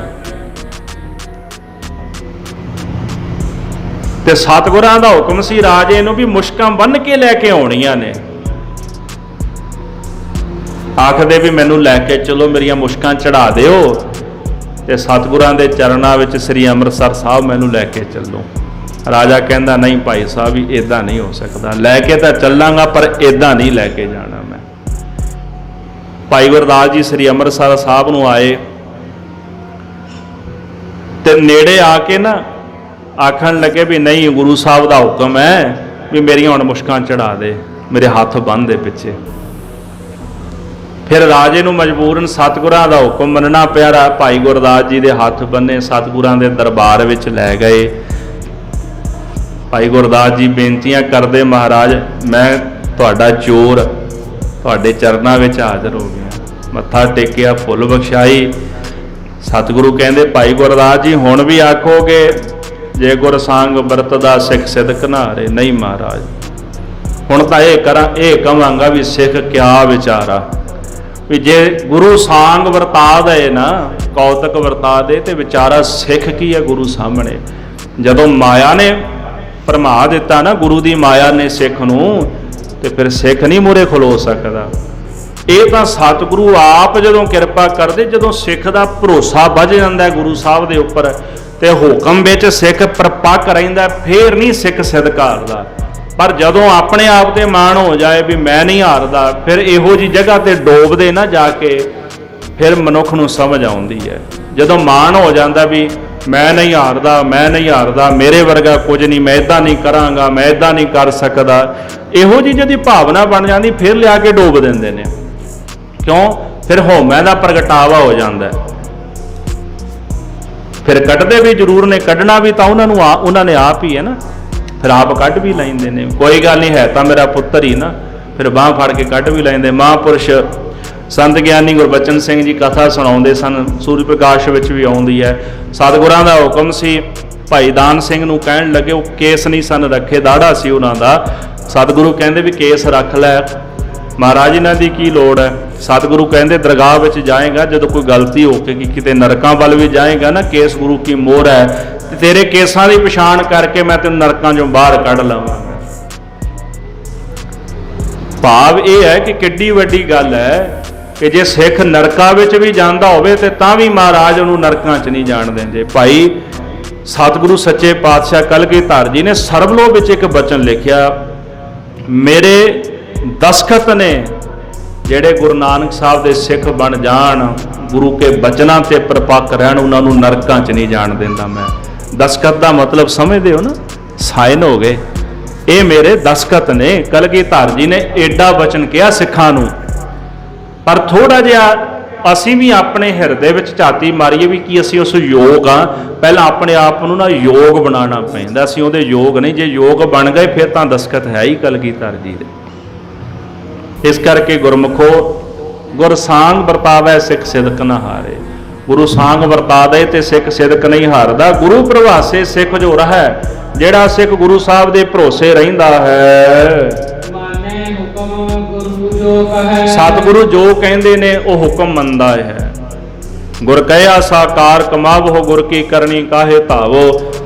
ਜਿਹੜਾ ਸਤਿਗੁਰਾਂ ਦੇ ਹੁਕਮ ਅਨੁਸਾਰ ਚੱਲਦਾ ਉਹਦਾ ਭਲਾ ਹੁੰਦਾ ਹੈ। ਸਮਾਂ ਉੱਪਰ ਹੋ ਗਿਆ, ਸਮਾਪਤੀ ਹੈ ਸਮੇਂ ਦੀ। ਤੇ ਪ੍ਰਸੰਗ ਆਪਾਂ ਸਰਵਣ ਕਰਾਂਗੇ ਕੱਲ ਦੇ ਪ੍ਰਕਰਨ ਵਿੱਚ। ਸ਼ਹੀਦ ਕੌਣ ਹੈ ਇਹ ਦੱਸਣਗੇ ਮਹਾਰਾਜ ਇੱਕ ਤਾਂ, ਤੇ ਦੂਸਰਾ ਸ੍ਰੀ ਅੰਮ੍ਰਿਤਸਰ ਸਾਹਿਬ ਜੀ ਦੇ ਸਰੋਵਰ ਦੀ ਮਹਿਮਾ ਕਰਨਗੇ ਮਹਾਰਾਜ, ਜਿਹਦੀ ਅੱਜ ਕੱਲ੍ਹ ਲੋਕ ਨਿੰਦਿਆ ਕਰਦੇ ਨੇ। ਲੋਕਾਂ ਨੂੰ ਨਾ ਸੁਣੋ, ਆਪਣੇ ਗੁਰੂ ਨੂੰ ਸੁਣੋ ਕਿ ਗੁਰੂ ਗ੍ਰੰਥ ਸਾਹਿਬ ਮਹਾਰਾਜ ਗੁਰੂ ਗੋਬਿੰਦ ਸਿੰਘ ਸਾਹਿਬ ਤੁਹਾਨੂੰ ਕੀ ਕਹਿ ਰਹੇ ਨੇ। ਪ੍ਰਚਾਰਕ ਪ੍ਰਚਾਰ ਕਰਨ ਵਾਸਤੇ ਹੁੰਦਾ ਜੀ, ਨਿੰਦਿਆ ਕਰਨ ਵਾਸਤੇ ਨਹੀਂ ਹੁੰਦਾ। ਤੇ ਪ੍ਰਚਾਰਕ ਗੁਰੂ ਨਹੀਂ ਹੁੰਦਾ। ਤੇ ਕਿਸੇ ਪ੍ਰਚਾਰਕ ਦਾ ਇੱਕ ਕਿਹਾ ਬੋਲ ਅਟਲ ਨਹੀਂ ਹੁੰਦਾ। ਪ੍ਰਚਾਰਕ ਦਾ ਬੋਲ ਅੰਤਲਾ ਬੋਲ ਨਹੀਂ ਹੁੰਦਾ। ਅੰਤਲਾ ਫੈਸਲਾ ਗੁਰੂ ਗ੍ਰੰਥ ਸਾਹਿਬ ਮਹਾਰਾਜ ਦਾ ਹੁੰਦਾ, ਪ੍ਰਚਾਰਕ ਦਾ ਨਹੀਂ। ਅਸਲ ਪ੍ਰਚਾਰਕ ਉਹ ਹੈ ਜਿਹੜਾ ਗੁਰੂ ਗ੍ਰੰਥ ਸਾਹਿਬ ਦਾ ਫੈਸਲਾ ਹੀ ਸੰਗਤਾਂ ਨੂੰ ਸੁਣਾਏ, ਆਪਣਾ ਫੈਸਲਾ ਨਾ ਸੁਣਾਏ। ਜਿਹੜਾ ਆਪਣਾ ਫੈਸਲਾ ਸੁਣਾਉਂਦਾ ਉਹ ਪ੍ਰਚਾਰਕ ਨਹੀਂ, ਉਹ ਮਨਮਤੀਆ ਆਪਣੀ ਗੱਲ ਕਰਦਾ। ਜਿਹੜਾ ਗੁਰੂ ਕੀ ਬਾਣੀ ਦਾ ਫੈਸਲਾ ਸੰਗਤਾਂ ਨੂੰ ਸੁਣਾਉਂਦਾ ਉਹ ਗੁਰੂ ਦਾ ਪ੍ਰਚਾਰਕ ਹੈ, ਜਿਹਨੂੰ ਸਤਿਗੁਰਾਂ ਨੇ ਪ੍ਰਚਾਰ ਕਰਨ ਦਾ ਹੁਕਮ ਲਾਇਆ। ਆਪਣੇ ਫੈਸਲੇ ਸੁਣਾਉਣ ਵਾਲੇ ਤਾਂ ਬੜੇ ਨੇ, ਪਰ ਸਾਡਾ ਇਹ ਫਰਜ਼ ਬਣਦਾ ਹੈ, ਚਾਹੇ ਪ੍ਰਚਾਰਕ ਹੈ ਚਾਹੇ ਸੰਗਤ ਹੈ, ਦੋਨੇ ਗੁਰੂ ਦਾ ਫੈਸਲਾ ਸੁਣਨ ਤੇ ਸੁਣਾਉਣ ਆਏ ਨੇ। ਭੁੱਲਾਂ ਚੁੱਕਾਂ ਦੀ ਖਿਮਾ। ਹੇ ਗੋਬਿੰਦ ਹੇ ਗੋਪਾਲ ਹੇ ਦਇਆਲ, ਪ੍ਰਾਣਨਾਥ ਅਨਾਥ ਸਖੇ ਦੀਨ ਦਰਦ ਨਿਵਾਰ। ਹੇ ਸਮਰੱਥ ਅਗਮ ਪੂਰਨ ਮੋਹਿ ਮਇਆ ਕਾ, ਅੰਧਕੂਪ ਮਹਾ ਭਿਆਨ ਨਾਨਕ ਪਾਰ। ਆਏ ਪ੍ਰਭ ਸਰਣਾਗਤੀ ਕਿਰਪਾ ਨਿਧ ਦਇਆਲ। ਏਕ ਅਖਰ ਹਰ ਮਨ ਬਸਤੋ ਨਾਨਕ ਹੋਤ। ਵਾਹਿਗੁਰੂ ਨਾਮ ਜਹਾਜ ਹੈ ਚੜੇ ਸੋ ਉਤਰੇ। ਜੋ ਸ਼ਰਧਾ ਕਰ ਸੇਵੰਦੇ ਗੁਰ ਪਾਰ ਉਤਾਰਨਹਾਰ। ਜੋ ਸ਼ਰਧਾ ਕਰ ਸੇਵੰਦੇ ਗੁਰ ਪਾਰ ਉਤਾਰਨਹਾਰ। ਵਾਹਿਗੁਰੂ ਜੀ ਕਾ ਖਾਲਸਾ ਵਾਹਿਗੁਰੂ ਜੀ ਕੀ ਫਤਿਹ।